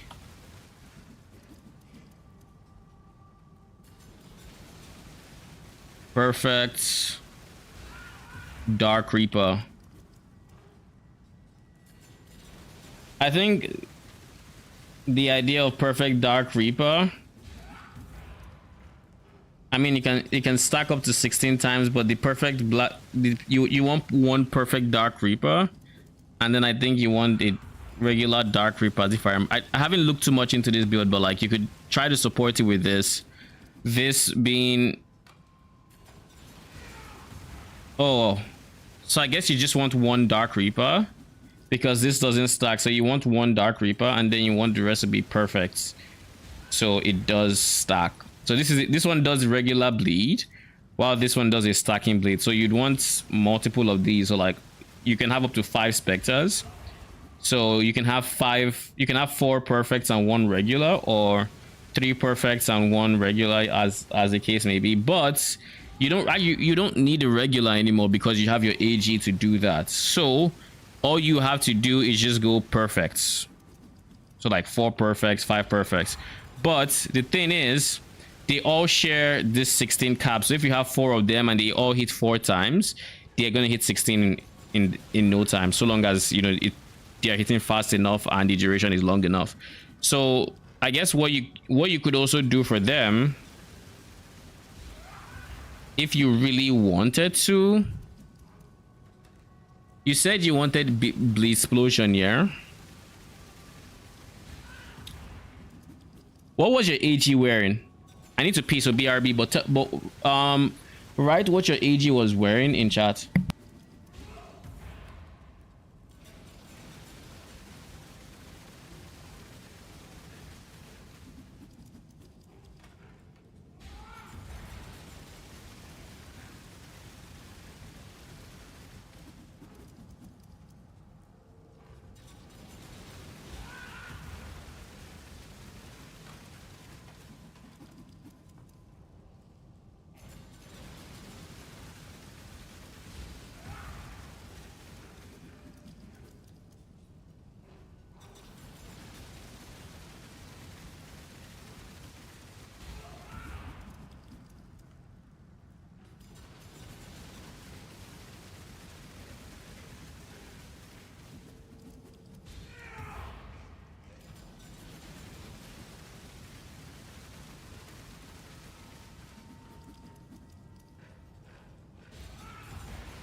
All right, I'm back.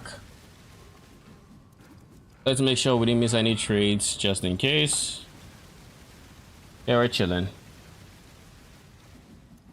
Okay, so you said normal 1k phase axe, Stitch Demon, Shaper Boots for phasing, vulnerability on his gloves, Grotcall's pelts. What about his... Okay, that's Stitch Demon. Hmm.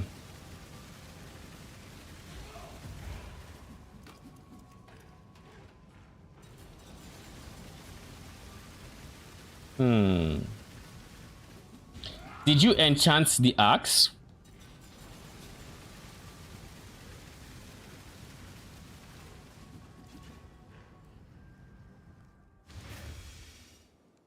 Welcome to the Did you enchant it?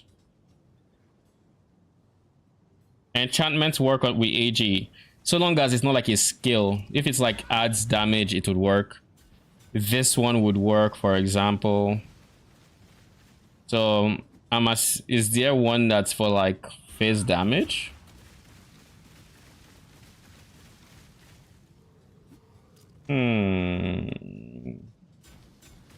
Increased phase would have worked.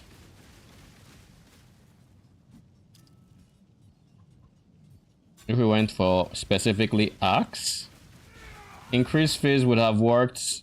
You could have gotten some easy chance for bleeding here. In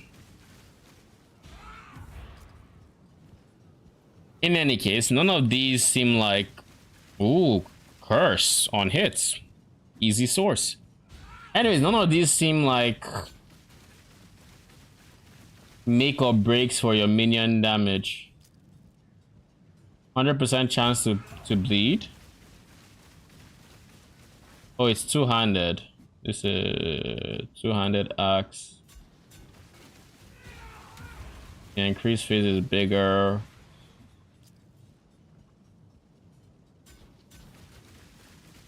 Either way, none of these are make or breaks. Yeah, none of these are make or breaks for like the amount of damage you're doing. So we're going to... How would I go about getting more damage in your place? There's two things to this. The first thing is there's no easy way to get what you want to do because, well, you can maybe go for something like an influenced helmet that would increase the amount of physical damage enemies take. You know, that is an option that's available to you, but then you lose Stitch Demon, so your AG is squishier for it. So that's a risk you would have to be willing to take. Then, yeah, I should check it out. I sound like a mill there. So this nothing special here. Oh yeah. I think I forgot to tell you guys. I dropped something huge today from my ships before the change.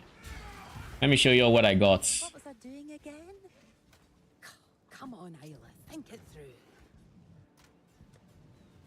I got this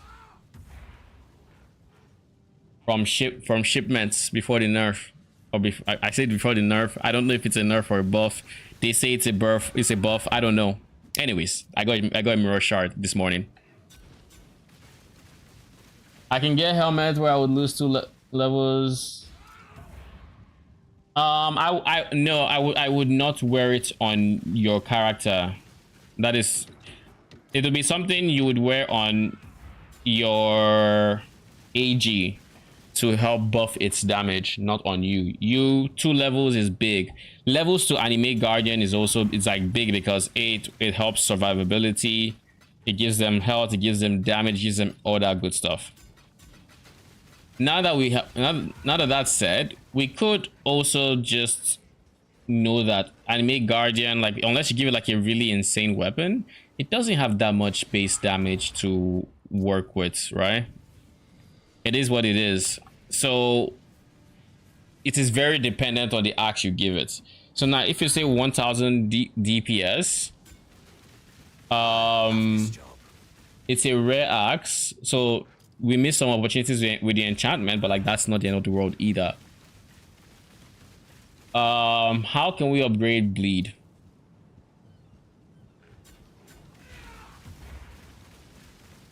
Because if I had to approach the build, what I would do is I would actually just make it a Spectre build where I wouldn't go for Wraith Lord, so I wouldn't have like 9 Spectres or anything, but I would go 4 to 5. I'll go 4 Reapers and 1 AG, but the AG would be support. So the AG would provide trying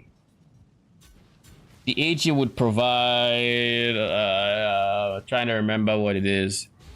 AG provides explosion with explode chest and or weapon. It can provide endurance charges, it can provide frenzy charges. Either or is fine. You could give him a Kingmaker and he has Calling Strike and Fortification and yada yada. If you give him a Kingmaker, then that makes it so your helmet, he's tankier, so your helmet can go into more damage. Boots are just extra curse curse on hit, grave binds with maybe punishment or vulnerability or whatever else.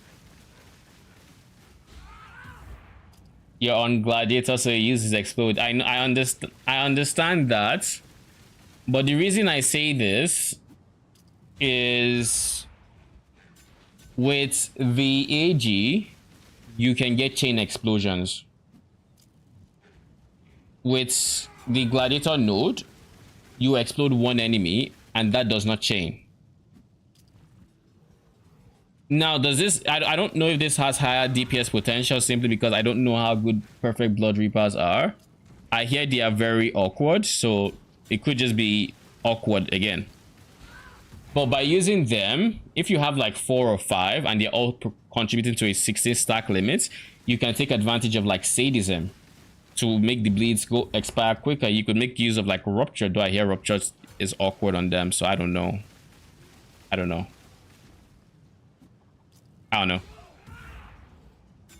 By the way, what boots are you talking about? The bleeding boots. Bleeding boots. Are they the ones?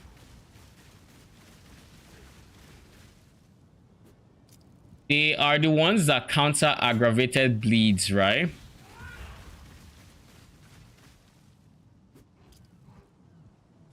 I love this job. They are leveled with them. They need to lacerate to do damage. So is that you saying the blood reapers are bad?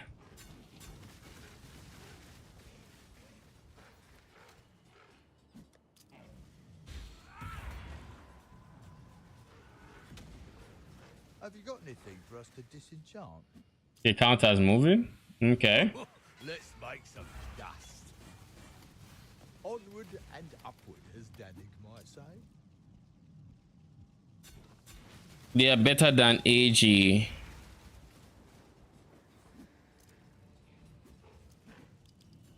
How could you approach a build like this? How would I approach a build like this? I have never been able to make bleed minions work because of the way bleed works and the way minions like to do damage, i.e. having multiple minions. That said, if you have multiple minions attacking different targets, you can have, bleed explode. But then for a single target, like you said, you have 0 DPS. How do you manage having 0 DPS on single targets? You use the boots. What do the boots do exactly? What's the name of the boots, I should say, so I can check it up on wiki. I know it basically makes them count like they are moving, so you don't need aggravated because they don't stack. It's not like it's gonna buff it twice. But I'm more wondering, does it affect bleed from minions? Because one thing to remember is the bleed from the minion is not your bleed. But once the thing dies, it counts as your kill. So if the wording of the item is a specific way, it is entirely possible. It just says enemies count as moving. Okay. When enemies count as, if it's just enemies count as moving, then AG should be able to take advantage of that. Perfect Reapers, no, because Tempest Rising, because Perfect Reapers, the reason they can't take advantage of it is they have this line, so they can't take advantage of moving.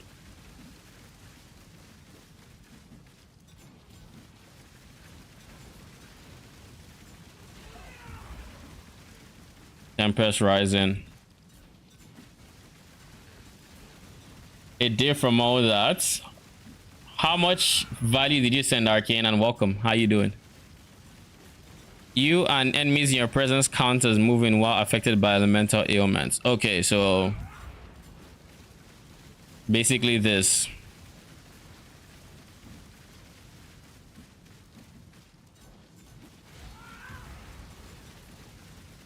$5 million. Oh, rip. Only a div? That sucks. I don't know that this is a buff, I'll be honest. Like, I don't know that the shipment got buffed, because I checked what I got and I didn't get anything special either. I got no divines. I think I sent 2 ships of like a mil. One is back, the other is still on its way, so we'll see. That still has an hour on it. and then you died. So did you just lose a second boat of like level 10s, or what? Or can you ransom these guys again, or what does that look like?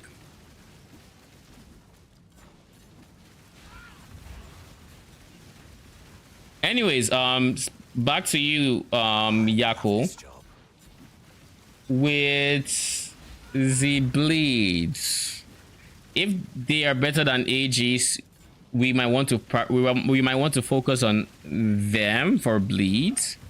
But AG can also bleed, so he can take the place of the Perfect Reaper using a decent axe.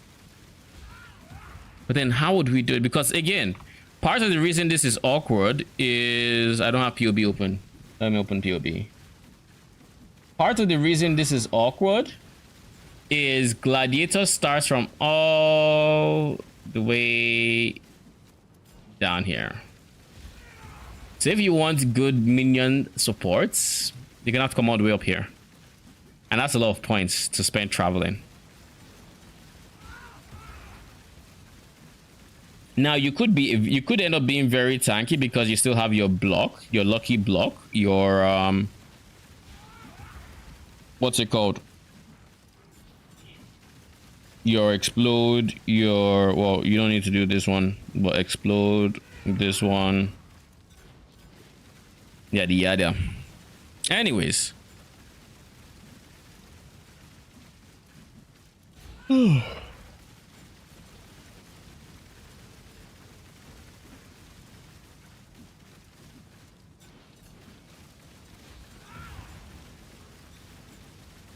Zero DPS on bosses. You can't go curse stacking because you're a gladiator. You can't go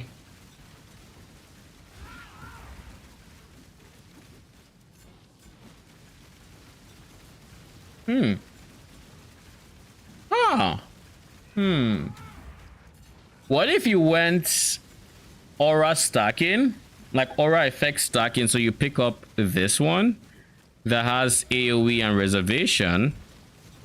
Sadly, it doesn't have much effects. And then you pick up this one that has reservation, effect, and more effects. I think here, effect. And since you're here, you pick up this one that has effects, you know, and yada yada, and anoint charisma, which has effects. And either way, you get all these effects. And the goal is then to turn the effect into damage through the use of pride. So with pride, you increase the amount of physical damage the enemies take, and you know, you can imagine how that go. And I think you can I think you can support pride with generosity, or am I wrong? Am I wrong about that? Let me see. PoE, pride, generosity.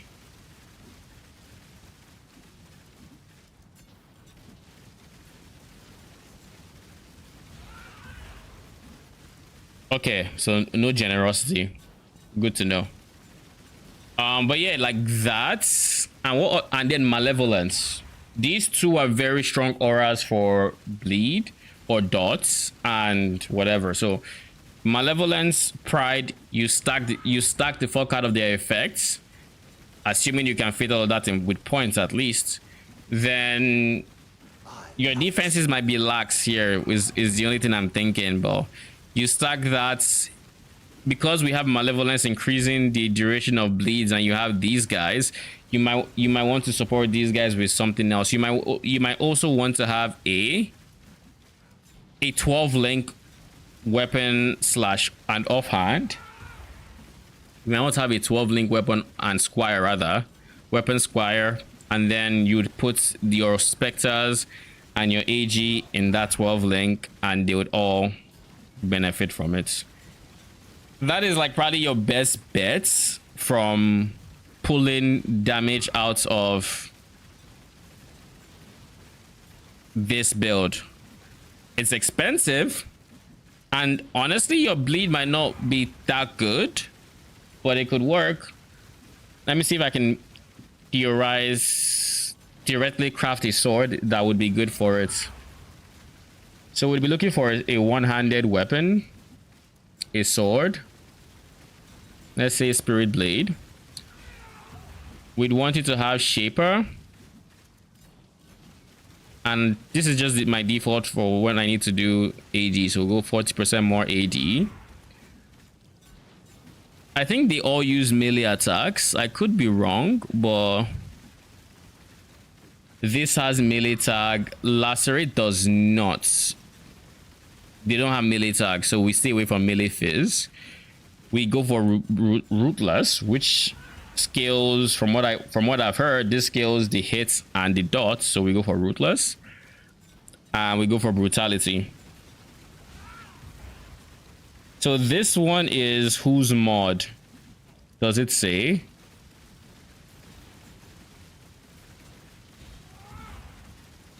It doesn't say who. But if I removed Elder, oh god, so Elder had both of them?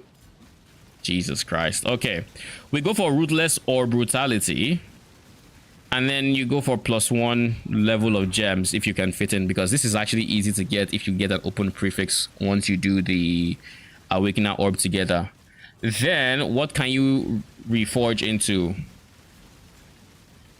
Reforge crits could work if you were going something like Rupture, and that could work. Going Rupture, scaling crits, that could be an avenue to scale your damage. Or you could reforge. This just has attack, so it's not the best. This also has just attack, I guess physical. Yeah, if you reforge attack, you can maybe get this or this, but there's so much else you can get that it's not even remotely worth reforging attack. If you reforge speed, you can get multi-strike faster attack, and I guess that works too.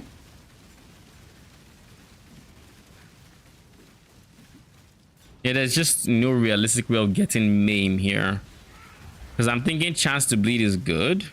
Oh, the smell of the sea salt on the wind. The suffixes are just on the unfortunate side is all. Yeah, very unfortunate. But yeah, I would personally try to get chance to bleed. Has what? Physical, right? Is there anything else here that has physical tag? I want to see if reforge physical is even an option. If it's not, then it might just be a reforge crit. Try to use Rupture Angle. That might honestly be the way the play, where you go crit strikes and hope you get crit damage alongside it, and then you just try to see if you can get like a Rupture support.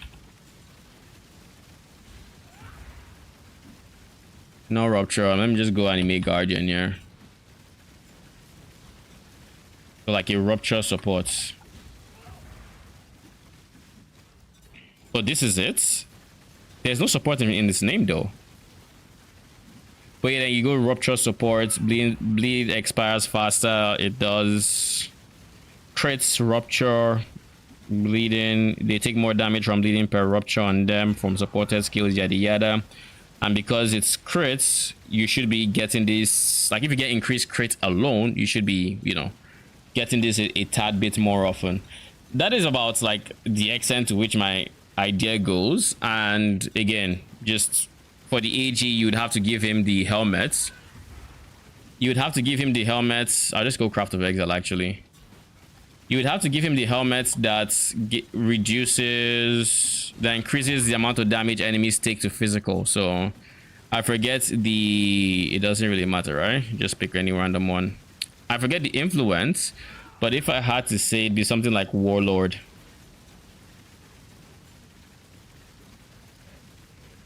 No, it's not. Crusader? Nope.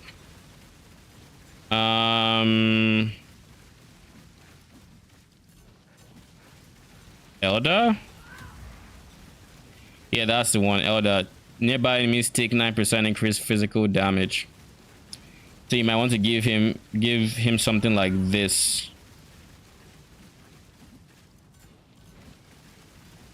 And if you want to give him AoE, this also works. Shaper doesn't have any helpful mods in this case, right? Nah, no helpful mods. So yeah, this is the only one I can think of. If you're not going this, Lear Cast is still an option, but defensively, of course, Stitch Demon is just the best. And if you were to go Stitch Demon, maybe you should consider peeling away from defenses elsewhere to then make up for offense.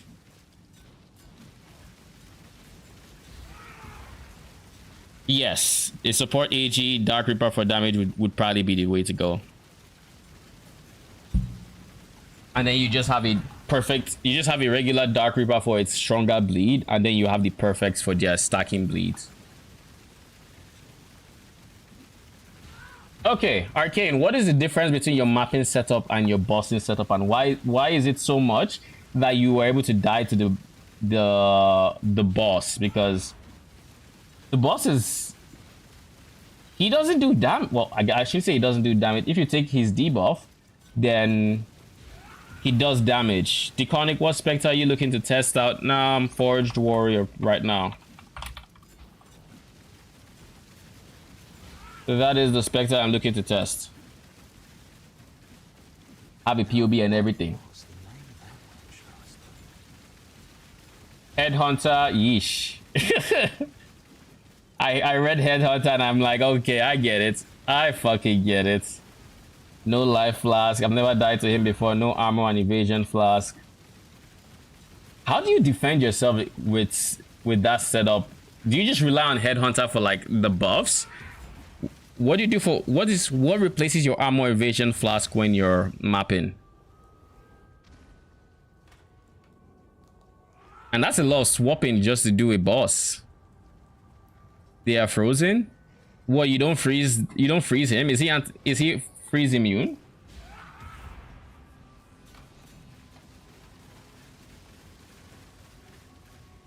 I assume he is. He is a boss, and PoE 1 has a lot of freeze immune bosses. You can chill them, but typically freezing them is out of the question. Actually, I don't think there's a single boss in PoE that can be frozen. You can just, yeah, you just chill them to like max effect or something, but you can't freeze them. Only thing you can freeze are like res and below, maybe some uniques, assuming it's not like a boss of an area, stuff like that. But yeah, 07 to your fallen sailors, they will be remembered. Their name shall live on forever. Okay, so we actually have a decent chunk of money that we can spend on the next character to try to see if it will work. So what we're gonna do is, we know everything we need to do to get started. So let's just get started. We need to level him up, but even more so, we need to get all the pieces we require. So we're going to hop on that character, and we are going to level up a bit. We're level 69, so we cannot get this tree as is. But that being said, we don't need the cluster setup just yet. We do want it, but it takes so many points that we don't need it yet. What we do need, however, is we need defenses for our minions too. And we're going to have to drop this wheel eventually, but for now I'll leave it in. We want this Anoint Death Attunement. We want an Unetal's Vow eventually. We need to replace this. And that is one thing I will say. We need to replace this ASAP. So if we are to replace it, we're gonna need to... We have a lot of dexterity we need to make up for. We're also gonna be dropping block. So block is not an issue anymore. Oh shit, I just remembered we need Enduring Composure, and we get Enduring Composure from here.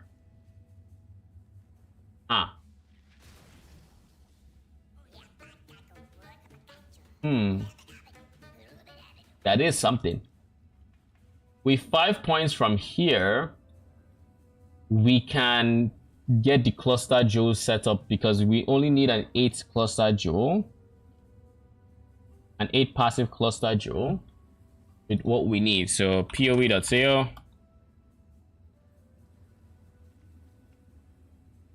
Large cluster. Do I have a large cluster jewel here? No, I should probably create one. Large cluster jewel. Okay. Remove this. Minion damage. Max 8. Craft of Exile. Calculator. Cluster jewel, large minion damage. I mean, this is nice, but more importantly is Vicious Bite. Wherever the fuck it is. Vicious Bite. And Renewal. Now, this one has a life tag. This has a crit tag. I just need to spam this until I get this. Or I need to spam life until I get this life and that.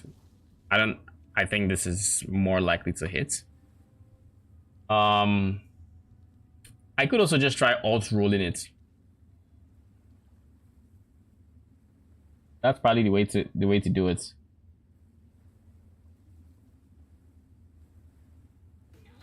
So crafting method to this plus augment, no fractures. Is a 1 in 5,000.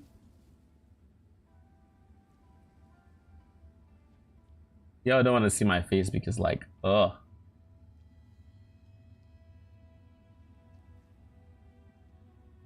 $3,000 alteration orbs before you get to hit the thing, and then you augment and regal, scour, transmute, yada yada. Jesus Christ.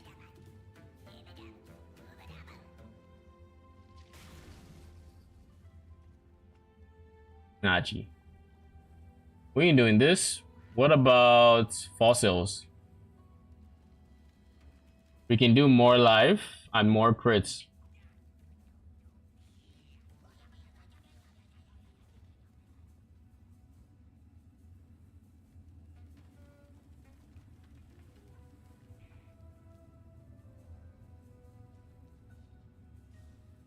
$70 tries with deft and pristine, which is more life, more crits, like I said.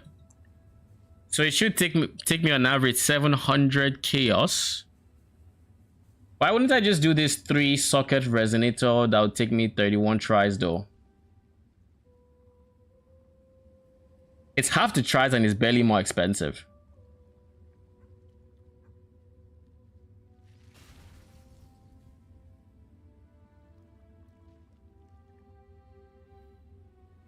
Now, knowing my luck, it's probably not going to be this straightforward.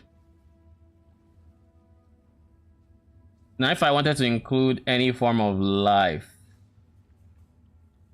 like any form of life, how much does it go up by?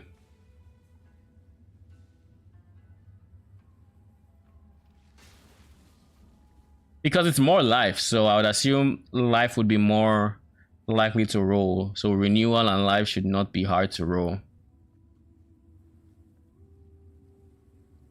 Depth pristine is the cheapest by far. All right, so if depth pristine is the cheapest for this one and also for renewal and this, we might as well just do depth pristine and just go for it, you know. And then that is probably our best bet because I don't think reforging life will give us the 2 I want to see. If reforging anything has taught me, or reforging cluster jewels this league has taught me, it's that it's not going to give you what you want. It's not. Don't bother. It's not. Just don't bother. Even if I go for like a lot of suffixes and I try to reforge crits, which is guaranteed vicious bite, I can at best get 1 more out of here, and then from there it's YOLO. So maybe reforging crit is the cheapest way to do it and the most, you know, and the least mind numbing. This requires 75. This requires 50. This requires 84. So I'm going to go for... If I go for eye level 84, I can in theory get eye level 1 life. What are the odds of me getting level 1 life? Not high. What are the odds of me getting level 2? Much higher. What are the odds of hitting renewal? But it's not bad. I'll go for this. We'll see.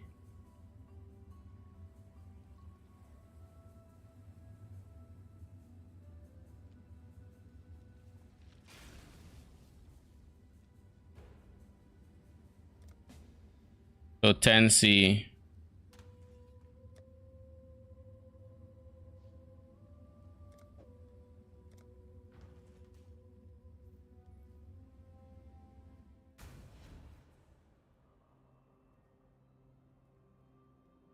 I was like, where on earth are my minions? And I realized I was testing yesterday.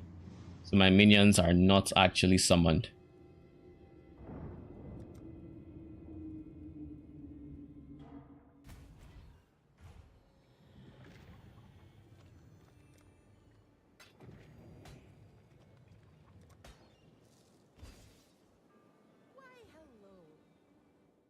Thank you. I have so much junk in my inventory, it's not even funny. Like, what? Why do I have all of these? In any case, Alk. Reforged crit is, I think, on the more expensive side, though. I think it's like yellow. Oh, no, it's blue. Okay, it's manageable. So we just spam this until we hit renewal. Christian Fiends is honestly not bad. But we want renewal for the chance for double damage. And of course the regen is really nice. We already hit it. But we got max ES, so...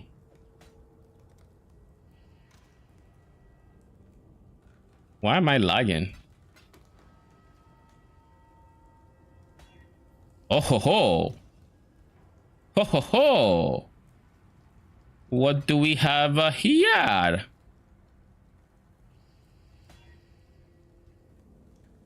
Could be worse.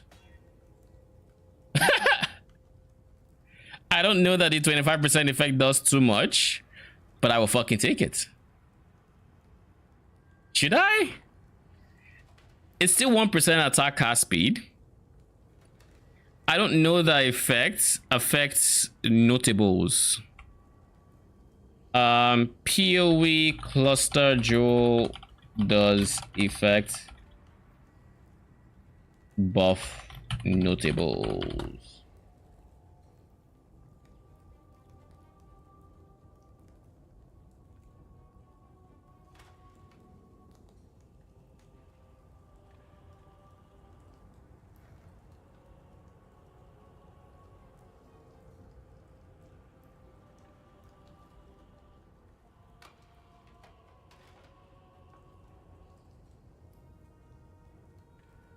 PoE does cluster jewel 25 percent increased effects.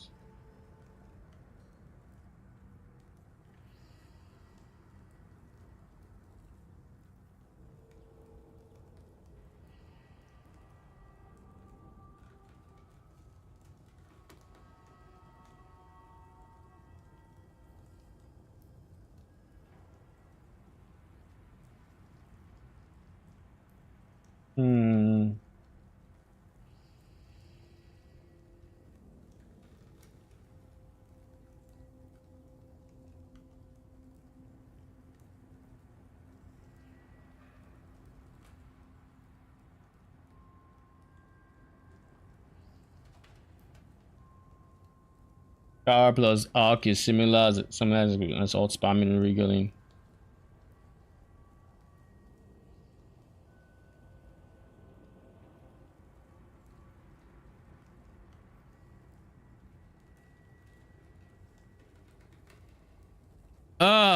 Do we do this? This means we get 12% increased damage from the nodes we take, so it's really not bad.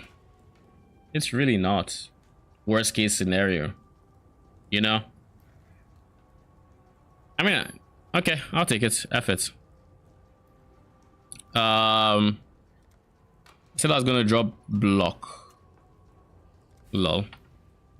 That's all I have, eh? Yo, what is this lag? I am dumb.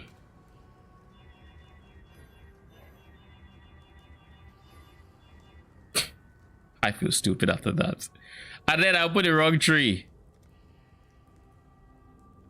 I don't need AoE. I do not need block.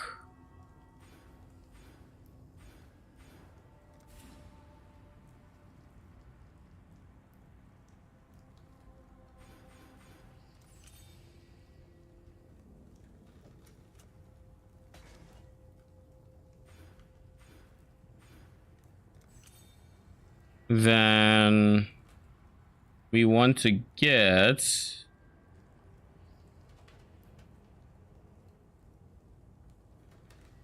small cluster jewel. Why did I clear that?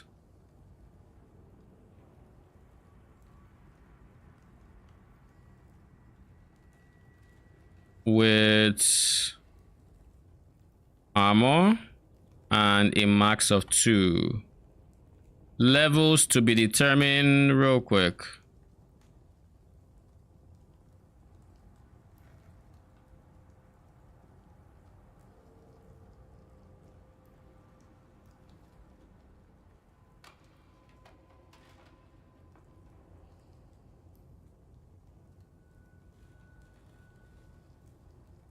Enduring composure is what?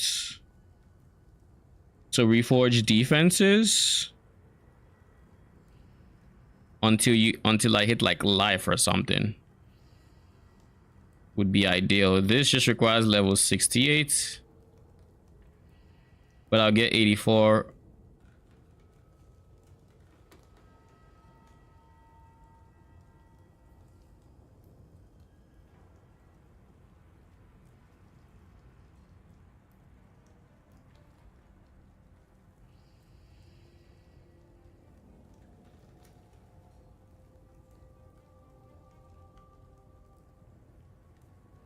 Isn't it increased armor? Am I bugging?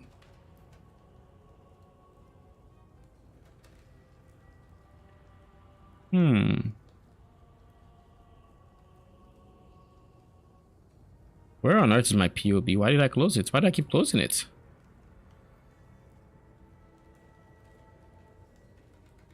Forged warrior.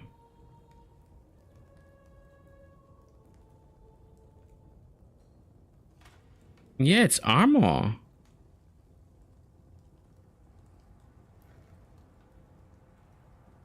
What is...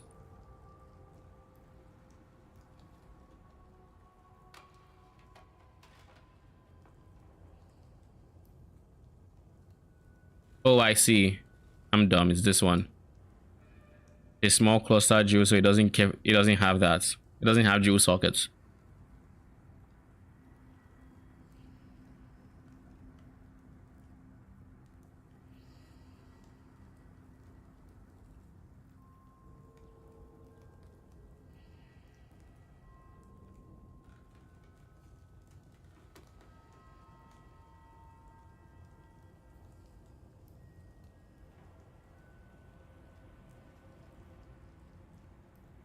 You listed this shit 41 minutes ago. There is no way you're not selling, my guy. Bruh.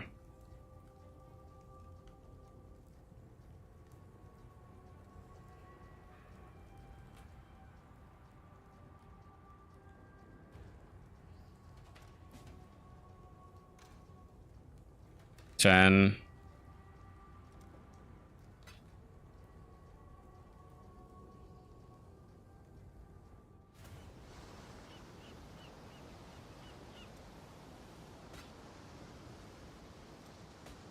Thank you.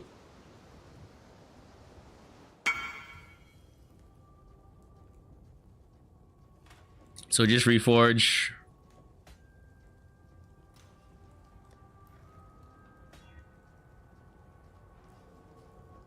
Reforge defenses until enduring composure.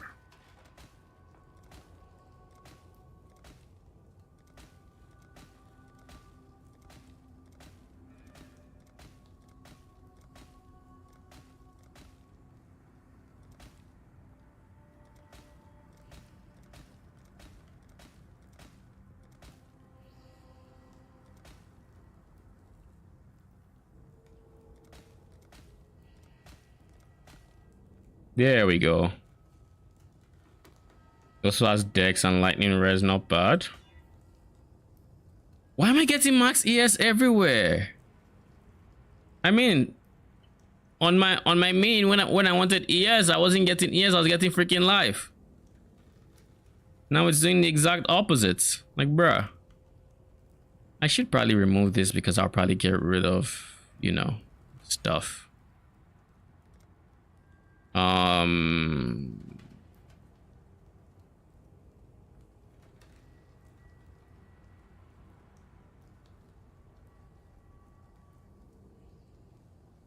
Have I spent my points anywhere that I shouldn't?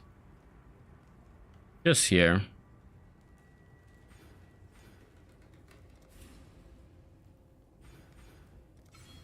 Here we have endurance charges now.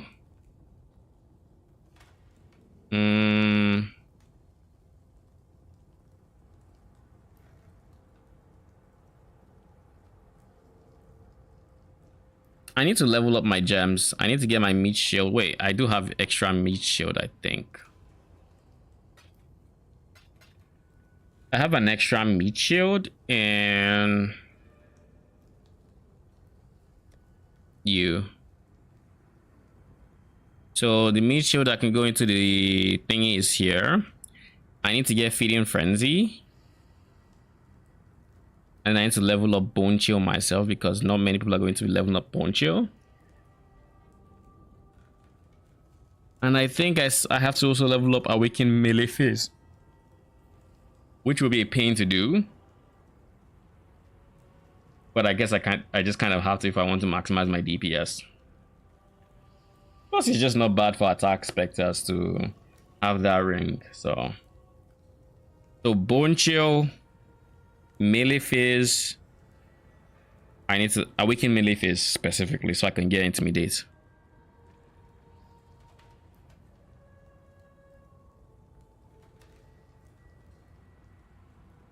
Yeah, those are the two I need to do. Okay. Okay. Then minions are aggressive one that can use my current wand. I have no issues with that. Before I do though, I do need to. Actually, no, I plan on getting the Mata's teaching, so let's just look at that. I plan on using Mata's teaching, not minions are aggressive. Do I have this feeling that minions are aggressive is even more important on melees than it is on ranged. But I think their aggro range is honestly not the worst. So I'm gonna go with minimum of 2,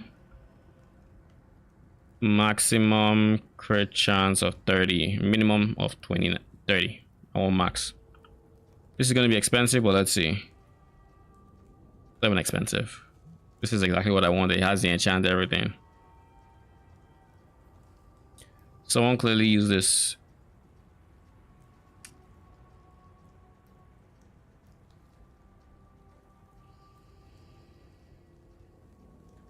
Yeah, wiki. I want to see the things that vary in the base. Mata's teaching.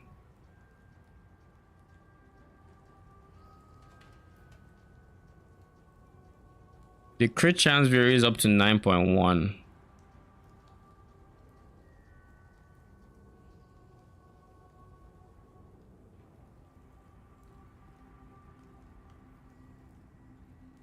This says 8.05 to 9.1. Is this because... Okay, let me look at this. Crit chance is 10.85. 20% quality. So this has low crit chance.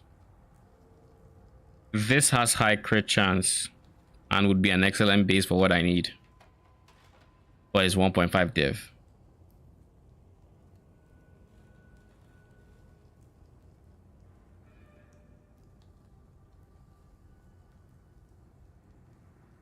These are the only few that are on trade that have the 2.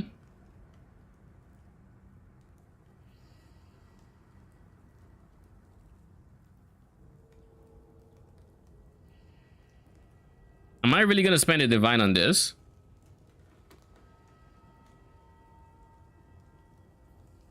I just don't want to fuck around and find out that, you know, I buy this and then he has 9.45. But I think this has 9.45 not because it's the base, but because that's just where it ended up. So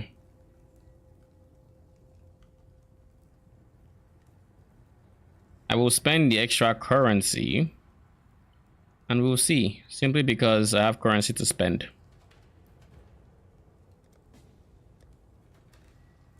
One divine, what is 0.5? 89. You know, having a good stock of, you know, divines or chaos rather is actually very chill. Not the divine, obviously, who doesn't want more money, but like the chaos to never just have to trade. It's really good. It feels good. Thank you.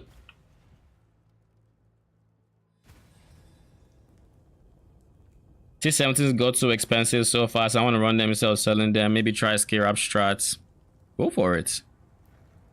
At the end of the day, your enjoyment comes first. And how much are they going for? But yeah, 0.8 of a divine. Not bad. Like this is expensive. 0.8. So in chaos, how much is that? 142C. Damn, that's expensive. I would still run mine because it's Ziggurat.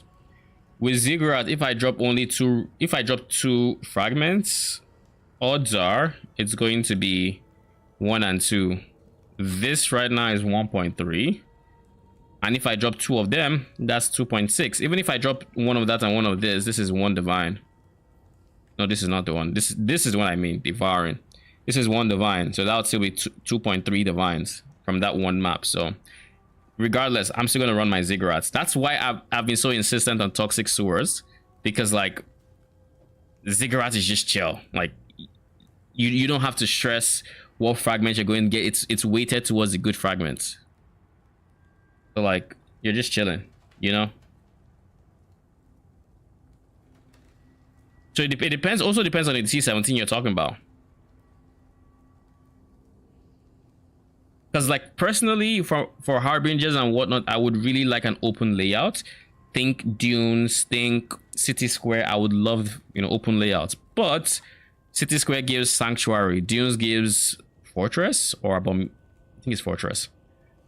Jungle Valley gives abomination. Like none of these gives ziggurats.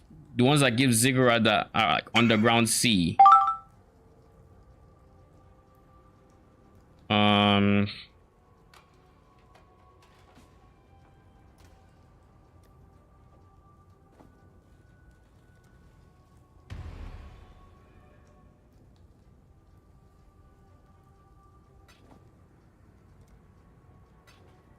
Thank you.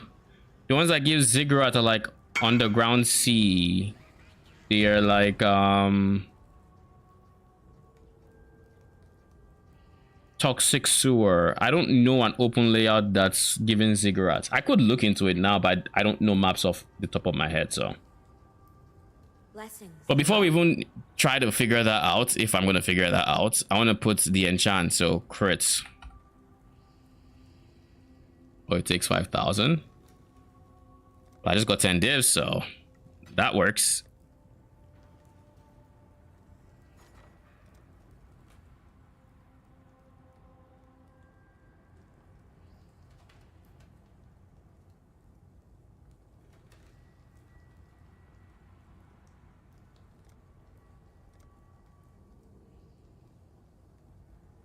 Why am I spending so long thinking?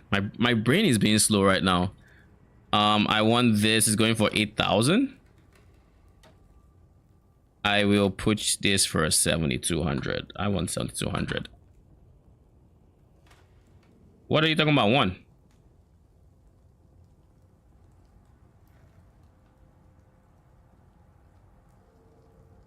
Oh wait, I'm competing with 8K.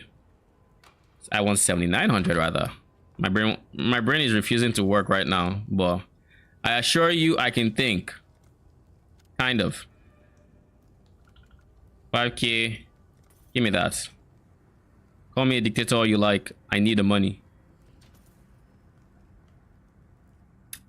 All right, so we wait for this to buy. Once this buys, I honestly should even be buying it for the divines, but it's what it is. All right, give me 7,900, please. Then we get to see. Well, I guess we could also just quality this up right now.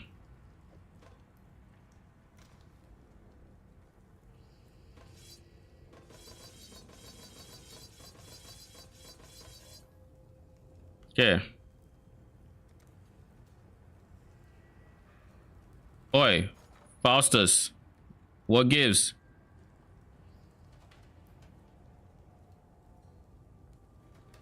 What to gives? Tell me.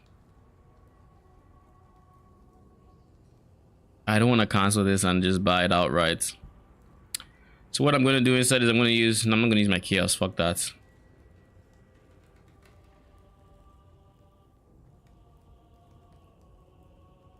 Harvest is so expensive now. I should farm this. I really should. Because blue juice is expensive. Like it's going for 7,100. Alongside yellow juice are still going for like 60 something hundred per divine. Yeah, like these two are doing good. This one is not. We don't talk about this one though. This one is still like trash, bro. Blue is doing good. Blue is doing good. Right.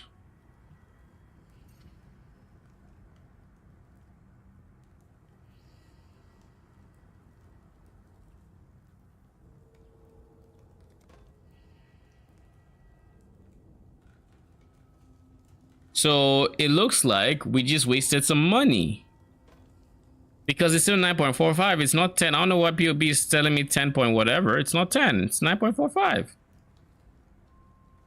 Everything is perfect that I could have. POB just lied to me. What a waste of divines. Good to have extra. How much are these scarabs to invest into harvests? They are kind of expensive. Dublin. I can show you right now. Dublin and cornucopia are expensive. So if you want to do that, Dublin is going for like 14, it's like 11 here, but it's probably like 14 on the market. I think it's the old one with 30% quality. No, but this is 20. This is 20% quality. I made sure it was 20% quality, but it shows 10.8. I don't get it. Oh wait. Why does it show 50% increased crit chance?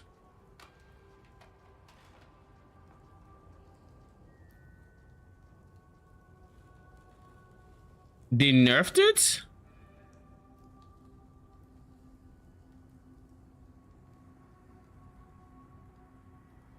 Why would they nerf it to 30%? I didn't know that. That kind of sucks. That just nerfed my damage by quite a bit. Like now we're back to 90% crits. We were overcapped on crits before.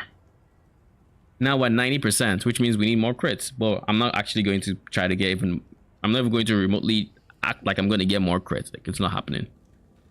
Like if I wanted to, maybe I could give them power charges, but I have no interest in doing this either.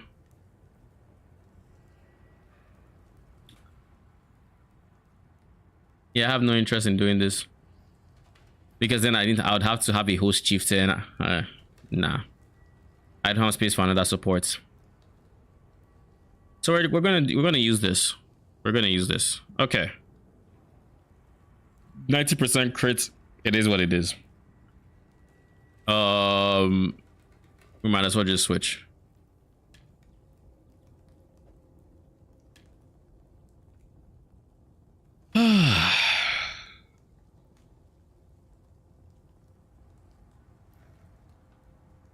With a 21 gem, we'd be able to get our extra Spectre already. So that's already calm.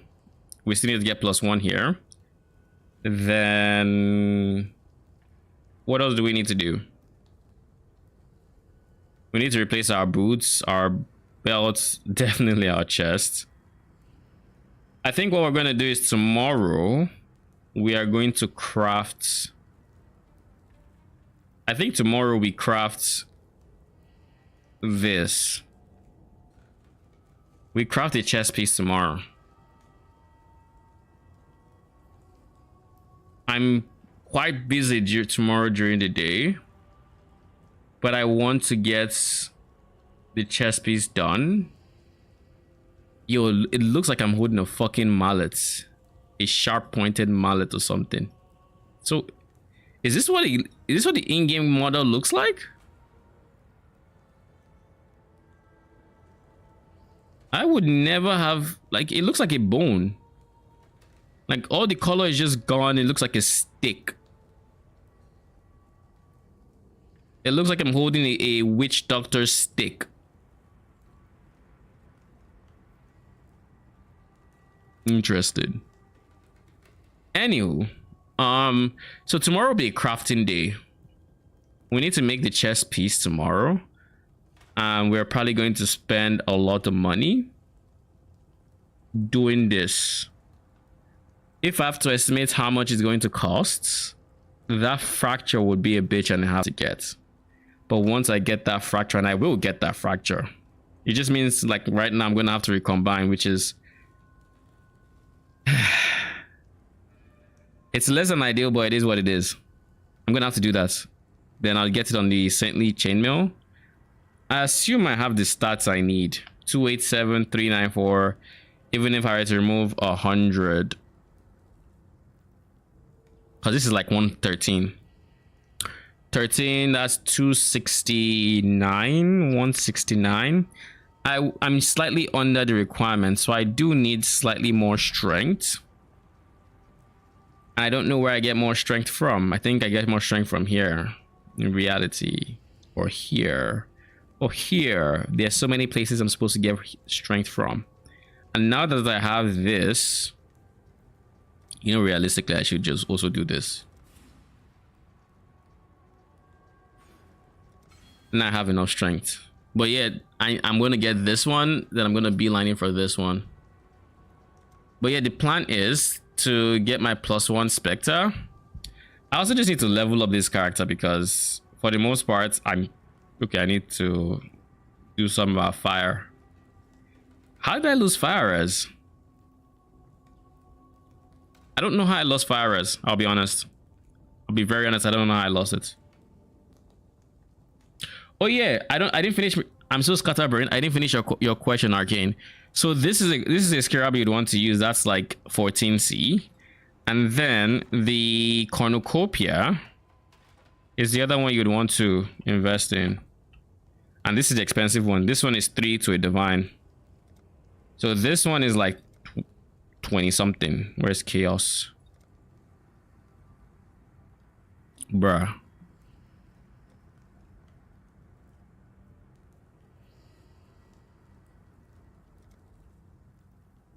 Well, never mind. It's 53 to a divine right now, so it's expensive. So basically, you spend on this, you spend on doubling, and then those are the only 2 harvest scarabs you need. Like, genuinely, there's nothing else you need unless you want to make harvest show up in your map. And they all have a limit of 1. So harvest doesn't take many of your scarab spots. So you would mix this with something else. You could mix this with glittering, which is expensive, but it would give you more harvest juice. You could mix this with what else? What else? So there's glittering. There's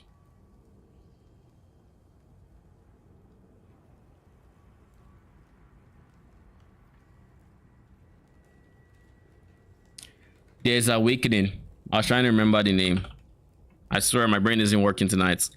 There's awakening. This one is a divine per if you want to. This is not mandatory, but this is how you get juice out of crop rotation. So if you wanted to do crop rotation, you would do this. And why this is so big is this scarab makes it so that when you pick a plot, the other one has a 50% additively higher chance of not being taken or wilting.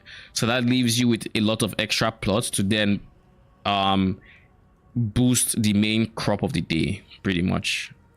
So at the end of the day, I don't know if this is worth it unless you're in T17s, because if you remember, I sent you a screenshot of myself doing after doing crop rotation. I used this one, and I don't know if I would say the extra juice I got was worth this, but I will say the amount of juice I got from that map was easily a divine and probably a half. So is it worth it? Probably not, because if you combine this and Dublin, their price easily gets to like near 200C. No, not near 200C, 160C, I guess, give or take. It gets to 160, 170, let's say 170C. 170C right now is like a divine. So I guess it's 0.5 divine, so that's still worth it considering you mix it with other things. So, you know, might be really good to try on T17s at least. What up, Joe Viking? How's your day going? The day's going good. I basically spent most of it working on how I wanted this tree to be for this character, and I'm kind of happy with where it's at. Kind of. It's still very suffix heavy, but we are on the POB. We aren't using our ghastly eyes for anything other than res, which we can still, I think we still have the strength to anoint or to tattoo more resistances if we wanted to. Same thing with int, so we can technically still have more leeway with our resistances if we so choose. But in any case, I'm happy with where it's at, and basically the plan right now is that tomorrow we are going to be crafting the chest piece, which is this guy. We need the mana reservation and we need the PDR, so those are going to be the key. And then once we have that, we just craft everything else is going to be more straightforward. The hardest part of this craft is the fracture, and that fracture can be, in theory, very expensive, but it could also be very cheap. I could get it in my first try. I don't know, we'll have to see. I don't know how to get like 9 mil damage like yours. This is Forged Warrior. This is not, and this is actually not going to be 9 mil damage because this is a very high investment build. What I'm hoping for is that with this build, we should be able to get really good DPS from the warriors themselves. And let me even summon the said warriors because we're just staring at nothing right now. No. When did I raise a syndicate fucking operative?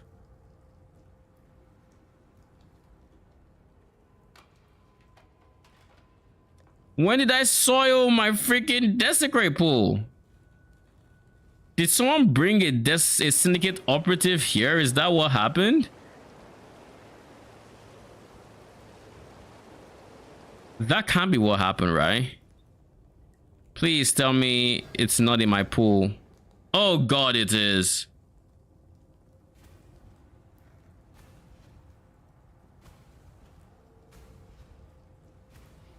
I don't like it. All right. Either way.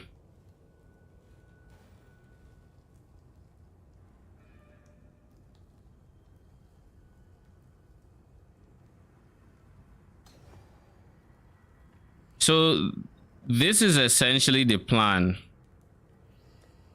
The plan is, yeah, it's not pure anymore. I'm so sad about, like, I literally did not have to check what specters I had. I just had to raise it, and you know, it was chill. Was it happy life? Now it's spoiled. But yeah, that is just their basic attacks. So if they're attacking, they're going to be doing 9 mil DPS, but that does not take into account the cyclone. So my hope is that, you know, I give them enough movement speed to where they keep up, and their basic attacks, you know, kill trash. And then once there's anything that's remotely tough, then they are going to use the cyclone and murder the thing. So like kind of like this. And because there are 7 of them, or well, there are going to be 7 of them, because they're going to be 2 support specters. So because there are going to be 7 of them,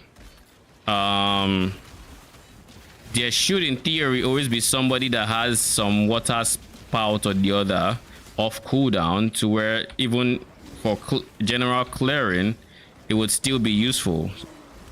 So like here, they didn't have it off cooldown, but I'm hoping it doesn't matter, because we're able to give their basic attacks enough damage, pretty much. Can you tell me your opinion on max block armor 80% res versus 100% spell suppress evasion max 80% res? If I had to say which one was tankier, assuming both of them have the same max res, I would say suppress is tankier, assuming it's like max block being 75. If it's 90% max block, that's a different case. That's a different thing entirely. But 70% max block, I would say spell suppress beats it. And the reason I would say spell suppress beats it is simply because spell suppress is reliable. With spell suppress, if you get to 100%, you're always going to take half damage from spells. It doesn't matter what happens, you're going to take half damage, unless like there's a mod telling you that you're going to mitigate even less of that. But all things being equal, you're going to take half damage from it 100% of the time, so you can rely on it. Block, on the other hand, 75% of the time you take no damage, so that's chill. But like that 25% of the time, block does not help you in any case. 90% block versus 100% spell suppress, it depends on how you use the block, but the block has the potential to be better than the spell suppress. For example, with the 90% block, if you get aspect of the crab, right, and it's a phase spell, you are going to mitigate a good chunk of the damage even when you miss the block, because you have that. But then 90% of the time you take no damage. So imagine if 90% of the time you take no damage. So in theory you should be taking 0.1% of the damage. But then in this 0.1% of the time, you're mitigating 0.24, assuming it's only crab. You're mitigating 0.24 of the damage. So it should be times 0.76. So in reality, you're taking only 0.76% of the damage you should be taking with 90% block, versus spell suppress, where you still take 50% of the damage 100% of the time, which is 0.5 damage reduction. But this is only physical damage. For elemental, in this same example, mathematically you take less damage with block, because 90% of the time you take no damage, but 10% of the time you take full damage. So like if your max hit can eat the full damage once, then block should come out on top. But if it cannot, then spell suppress wins. So it all depends on how much max hits you can get behind that block.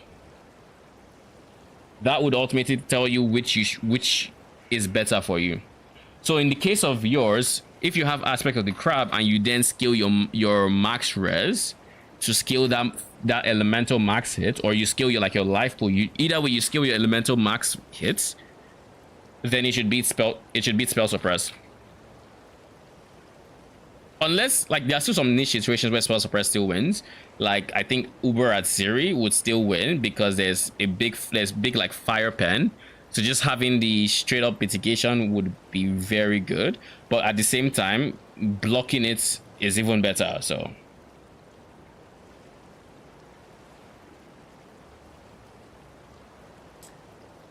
but wait, 90% phase reduction would be better than spell suppress. I'm not sure I understand what you're asking. Are you asking if 90%? If you're asking if 90% phase reduction is better than spell suppress, it is in theory, but the thing is, in reality, it doesn't work that way, because if 10% of the time you do not block, and then when you don't block, you die, you know, then spell suppress would still win because it's more consistent, if that makes sense. Because 100% of the time, you would take 50% of the damage. So it's just, you would take more damage overall. You would take there's no debate that you would take more damage overall, but the bigger hits you would get one shot less. So basically, you'd be more resistant to the easiest way to put it is you'd be more resistant to one shots with spell suppress in that example, but you would take less damage with block. Does that make sense? So it all depends on this scenario. If I had to pick spell suppress or PDR or block, 90% block, I would choose 90% block. And the reason I would go 90% block is because I know how to scale my max hits to then get the extra like defensive layering to then survive the hits if it gets through my block. I can scale that. I know how to do that. Versus spell suppress takes a lot of investment to make work. To get spell suppress, you have to be on this side of the tree. So you have to come and get lucky here, or you have to get mage bane here, or you have to travel a fair distance to make spell suppress work. If you get to here, you can maybe pick up some nodes here. But to just get it on gear, it means you're depriving yourself of certain base types or certain uniques. Like for example, spell suppress is easiest when you have a rare helmet. You can put spell suppress. You can put spell suppress on your boots. You can put spell suppress on your gloves, on your chest piece. Then all you need realistically is maybe lucky and you're capped. That's all you need. Or your deck stacking and you get mage bane, or your chest. But keep in mind, you can't even get spell suppress unless you craft it on the chest piece on a pure ES or a pure armor base. So you'd have to then, if you want a high enough roll, you would want to get an evasion hybrid base to then be able to roll spell suppress. So like, it's a lot of investment to get spell suppress to 100, but it is a very strong defensive layer. It is a very, very strong defensive layer. I'm not saying it's not. It is insanely strong. It is one of the most overpowered defensive layers in the game, spell suppress. But as a necromancer, 90% block is just more achievable. It's more available to you. You spend less to get to 90% block than you do to get to 100% spell suppress. Same way a pathfinder would spend less to get to 100% spell suppress than they would to get to 100% block. I don't think they can get, or 90% block. I don't think they can get to 90% block. Maybe they can. Maybe they can. If they path like here and they pick up a block node, or they take advantage of like all the small clusters and they get like 4 different clusters of +6 to like block. And even then, spell suppress, spell block would still be an issue unless they went Tempest Shield. And like, do you see what I mean? So like, it would take them a lot of investment to cap block. But conversely, to cap spell suppress, it's very easy for them. They can do it. Like, as a pathfinder, you have spell suppress everywhere. You have spell suppress here. You have spell suppress here. No, what am I saying? Where's spell suppress? It's somewhere here.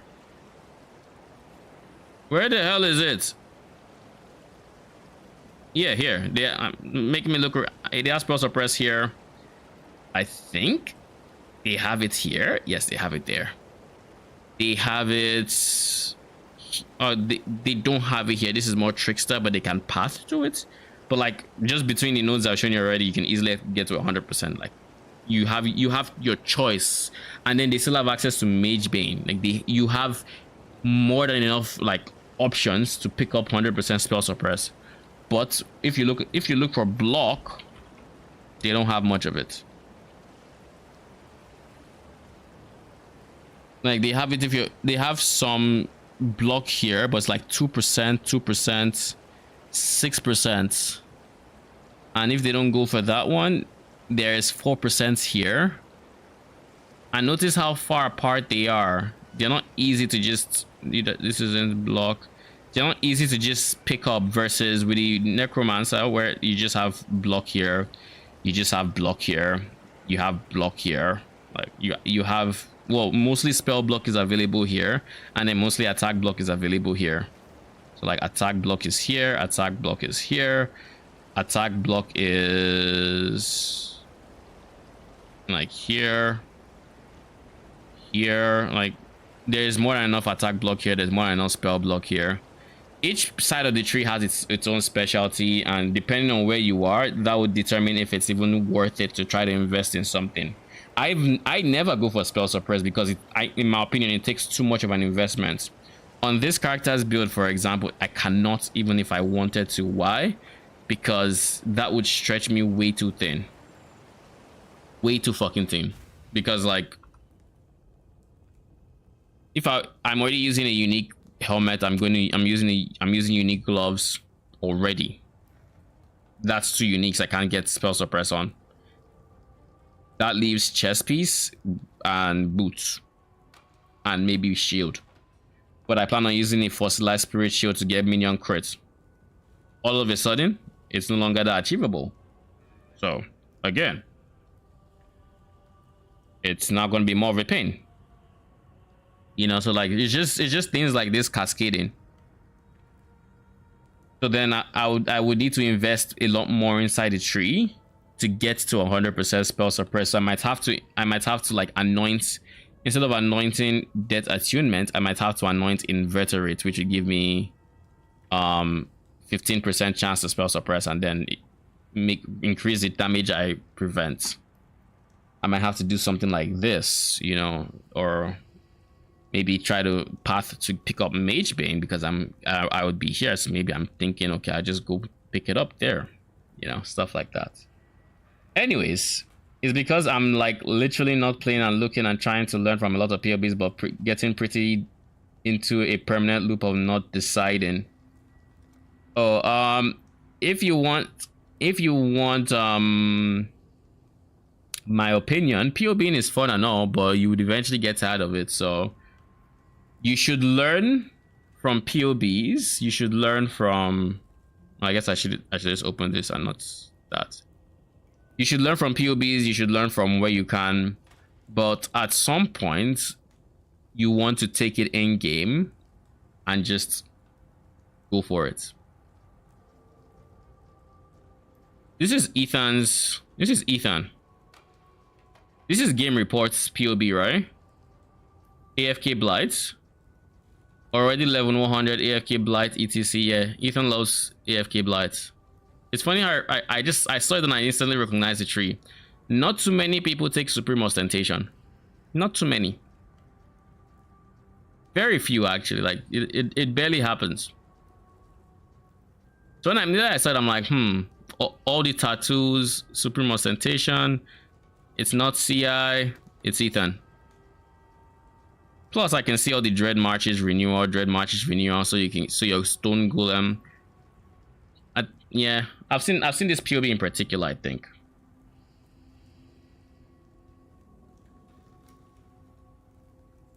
This POB I sent you, cap spell suppress with the equipment, lucky nodes, and a watcher. Yeah, he had to invest in this lucky node. He had to invest in. Is he using Grace? I guess he's using Grace. So yeah, he took that one. But yeah, it's not easy to cap spell suppress. He's not using any unique helmets. He's not using any unique. His only uniques are body armor. So like he can get spell suppress here. He can get it here. He can get it here. Like he has options available to him there. Then he went for double clusters. Yeah, I mean, the thing about this setup, right? One thing you should know is this is not a setup that's trying to pull out as much damage as it can to push T17s. This setup, if I remember correctly, cannot run T17s easily. This setup is for AFK blights. It does decent damage, but it doesn't do huge damage. It does AFK blight by relying on explosions from the AG, which does % of the monster's health, to then chain explode on the lane and then kill everything there, including bosses, because they are surrounded by mini mobs who then all explode, and that all does insane damage to the boss, and that dies. So that is the core. Like, he's scaling damage. I'm not saying he's not, because like he has this cluster dual scaling damage, right? But a lot of this is to that end. Like, this build is tailored to AFK blights. So it's missing maybe some things you might need elsewhere, but for the things you need in AFK blight, it's doing that very well. Like, for example, you'd barely see minion builds use 2 reservation masteries, but he goes for increased effects and AoE. Why does he go for AoE? Because his minions are going to be running all over the place to when they're aggressive, and he wants them to still be in the area of effects for the damage, for the buffs, everything, and so they don't die from, you know, running out of maybe purity of elements or something like that. So like, it's tailored for that content. So that is something to keep in mind, basically.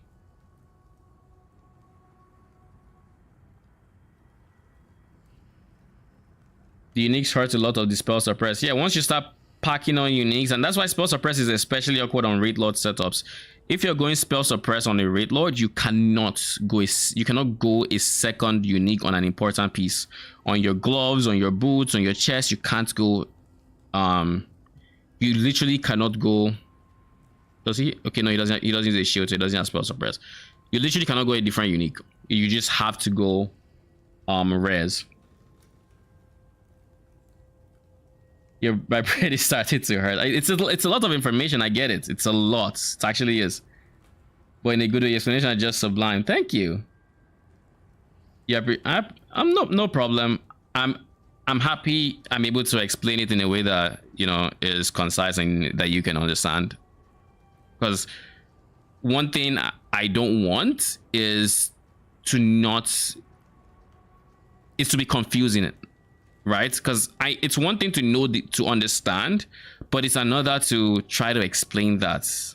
And I try to explain as easily and as shortly as I can, but sometimes like I can't really make it shorter than possible, you know.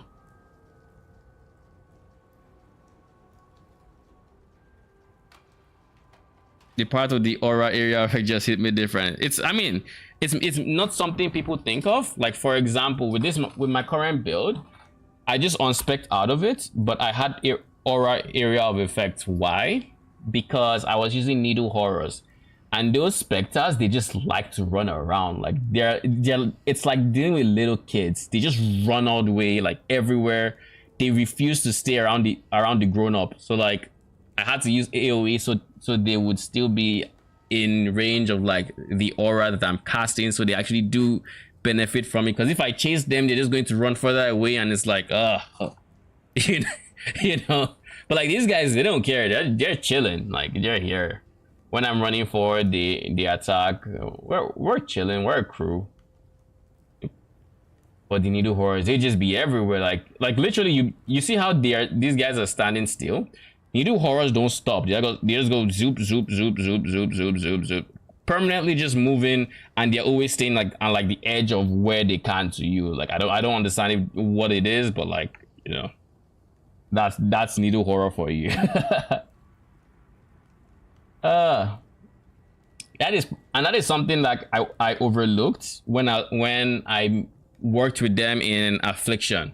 I overlooked the fact that they just ran all over the place, and they probably weren't in in aura range as much as I would have liked. So I should have gone for area of effect too back then. So probably asking this to, but can I have your opinion on this one? This one, but I'm worried it will break my heart. Okay, let's take a quick look. Let us see. Okay, this one uses ward, 2 mil DPS. What Spectre is this meant to be using? Calling strike, 2 mil. What does the investment look like already? Svalin, Ashes. Why Ashes? Well, it's not a read load setup, so it needs to fix Karuri. Okay, so it's Spectres. You decided not to go read lord. Can respect that. +2. Is this your in-game POB or is this your like best case scenario POB? I think it's your in-game POB because you have like stun and block recovery here, which is not something people would put. Okay, so in-game. Ashes of the Stars for level and quality. Why do you want quality? Do you use zombies? Anime Guardian, Golem. Why do you need quality? Why are you going Ashes? That's my first question. And then let me see here. So we have Fire Pen, fire damage. Oh wait, Fire Pen is not activated. So fire damage, added fire damage, minion damage, multi-strike, early damage with attacks, and increased crit strikes. I assume you're scaling crits. But with a regular attack Spectre, you're looking at 33% crit, which isn't bad. It's not bad. I feel like Karui are here. I could be wrong. But they've been in the game for a long time. They're just not popular. And they're not here. Of course they're not. Just using it because of the level 5 race Spectre at the moment. You're using it for the level 5 race Spectre? How much was it? How much did you get it?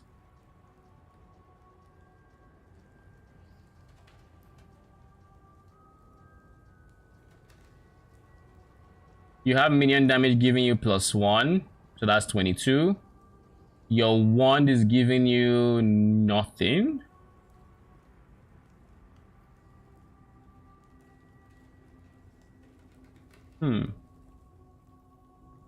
Your wand needs work. This doesn't cut it.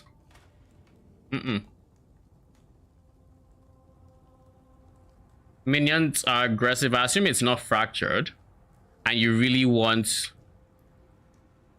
aggressive, but but honestly, I would rather you got a +2 wand or even a +1 wand.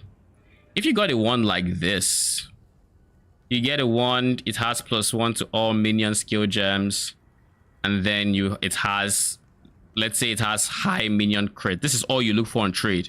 You get something like this, it's pretty cheap. Then what you would then do is you'd have modifier. You can then spend, this is a few divines, by the way, just so note this step takes a few divines. I think this is like 2 divines, or I think it's like 2. Can have up to 3, which takes a suffix, and then you slap on minion damage.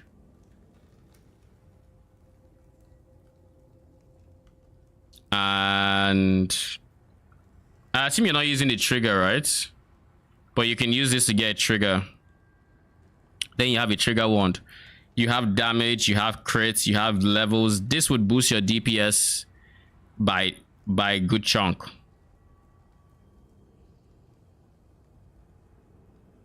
And this should cost you 2-3 divines.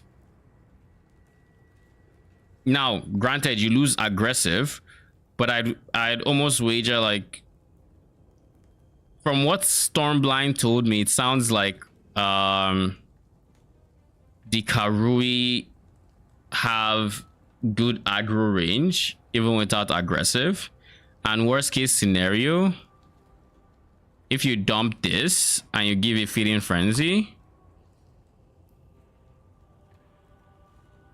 you probably still end up with more damage. The only thing is, I assume you have someone else giving you Feeding Frenzy, right? Ring 1 helmet. Oh, Hungry Loop with Feeding Frenzy, yeah. So like you can slap on a Feeding Frenzy here if you really want the aggressive. You can also just do this. This is something I learned this league, but I love it. Just run Predator all the time. You run Predator all the time, it's 12% more damage. But when you find that one red that doesn't want to die, you know what you're gonna do? You're gonna signal, and that's what's gonna happen. So long as it does not replace, let's say, a clearing gem like Melee Splash, you know, something like that, I like Predator on as a support gem.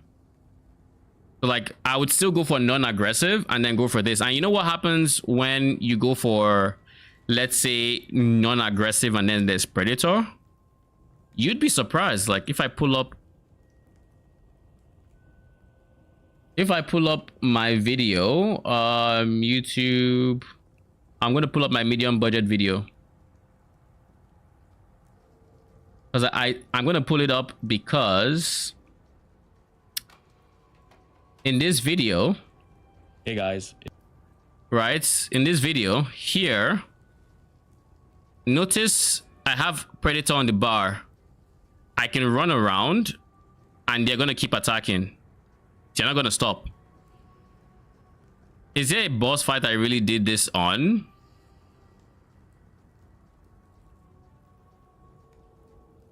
Like once you mark, you don't need to worry about, you really don't need to worry about them leaving the target unless you like go too far. Like when I say go too far, like they aren't even on your screen anymore, then they'll come.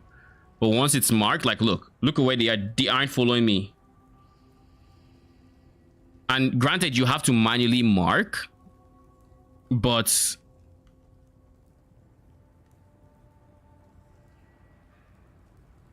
he has like 18 mil DPS, but using his Squire and insane weapon setup. Yeah, he has really good DPS. Like it was insta phasing Syria, so that's actually really good DPS.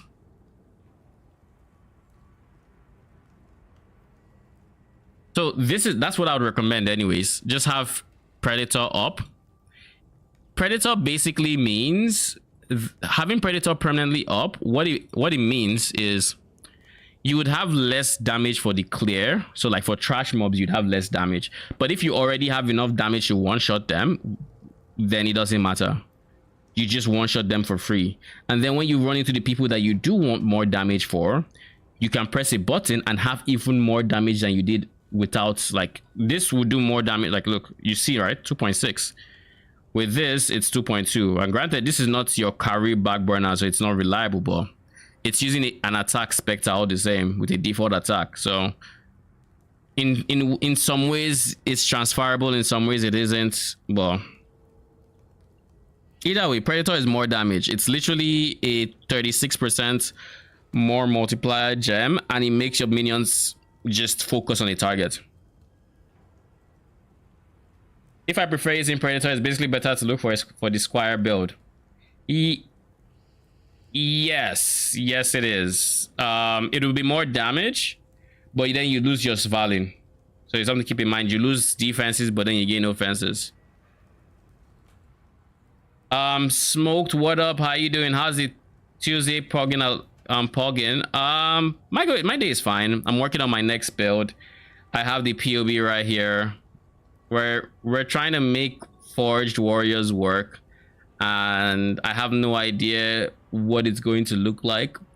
I imported them to POB, but this is not accurate. and why this isn't accurate is this is their default attack, so this is 9 mil, and that is all right, but this is a decently high investment build because we're using +1 specters, we're using a decent like shield. It's an expensive build. It's not 10 divines or anything, but yes, they're the water geysers one, and that of course is not calculated in here. So I'm hoping like that would be, you know, insane amount of DPS once it comes out. We're gonna need to test it out. Oh, Chill Viking with the gift. Thank you. Appreciate it. Thank you. Did not expect it. Yeah, that's the trade I'm looking to do. Going full suppress using the base of Ethan. Okay. If you go full suppress, you know a better base to use for full suppress that might be better for what you need. It's not going to be better exactly, but you can take some cues from there.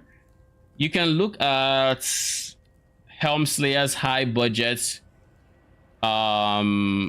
Zoomancer. He uses spell suppress in the high budgets, and while you might not have the flexibility to path the way he does, it might also give you some ideas as to ways you could leverage it. And like you've looked at Ethan, and then you looked at that one, you have more information on how you want to proceed with yours and things you could maybe mix up with, like, you know, you have more options at your disposal, and therefore you can make a more informed choice on which one is better.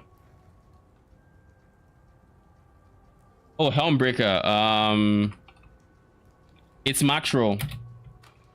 It's on Macro. I opened it on stream today. I would have to find the Ocean Spire Spectres. I can probably find the link without too much hassle. Let me just look. Copy. Yeah, I found it. So copy link. This one. I have never not used this valid now. I break it internally. I know the feeling. Like after I tried it with my main character. After I tried it with this Frostbearer, I'm like, this is kind of broken. Like, this is kind of just disgusting. Like, the build space it opens up is insane, and I love it. Like, the fact that I am as tanky as I am to phase hits without using determination. Like, I have 1,000 armor, but I am more durable to phase hits than a lot of other builds, and it's insane.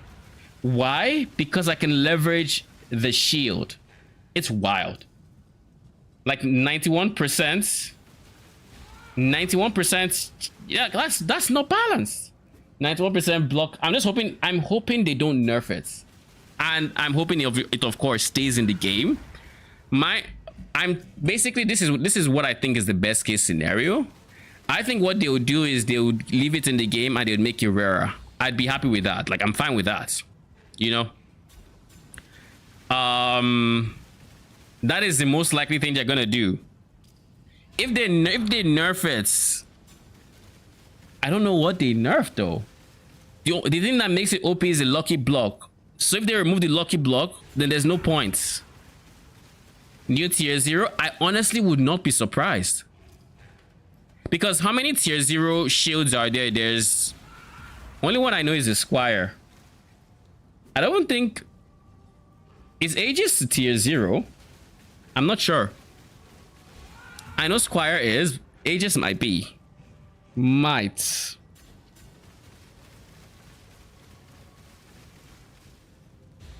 But that's about it. I can't think of another one. I might cry a river full of the chest if they touch it. I honestly think they just bring it back the same way it is. It's just gonna be... I'll be back in 30 minutes. All right, chill. I might end before then, so if I don't see you, have a good rest of your night. Thanks again for the gift, appreciate it, and of course thanks for spending time here.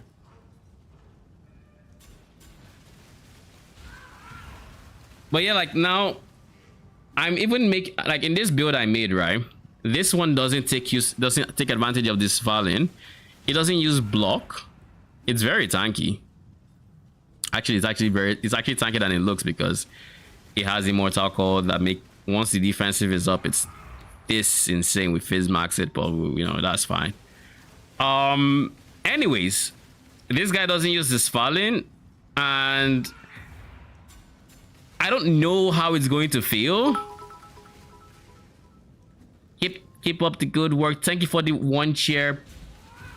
And if I'm still streaming when you're back, then we'll see then.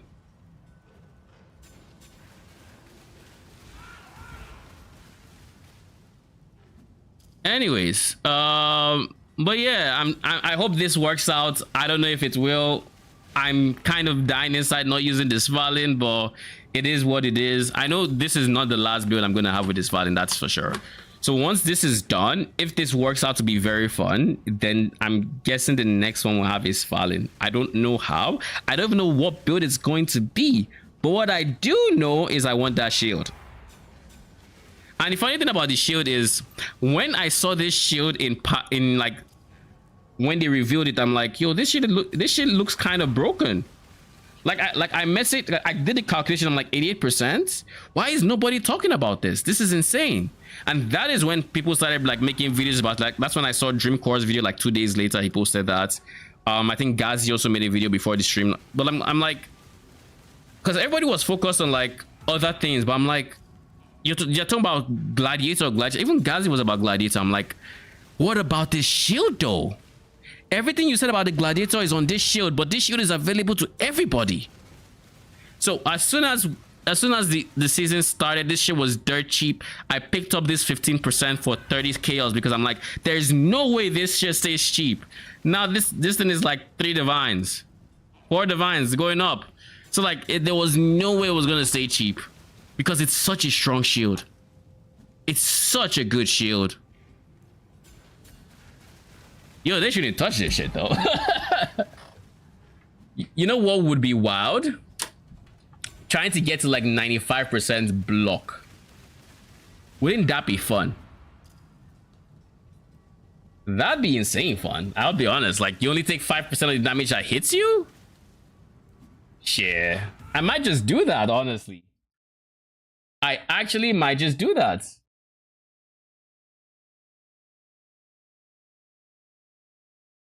Anyways. So, like I said, tomorrow we're going to be crafting the chess piece for the new build. It's going to be expensive, but hopefully it's worth it. You know, we're going to just, we still have like 60 divines or something that we have at our disposal. I'll try to sell my Scarabta before then, you know, get as much liquid currency as I can. I'll probably spend some time tonight liquidating some stuff too. The goal is basically to have like 80 to 100 divines by tomorrow and YOLO eating it on crafts. I don't think it's going to cost nearly as much. My current Twilight Regalia chess piece cost me, what is it, 37D or something? It didn't cost me too much. It didn't cost me too much. And no, it cost me 30 something. So I'm hoping it's even more chill than that, but we'll have to see. We'll have to see. Anyways, till next time, or till tomorrow, I should say, not next time, it's tomorrow. Good night.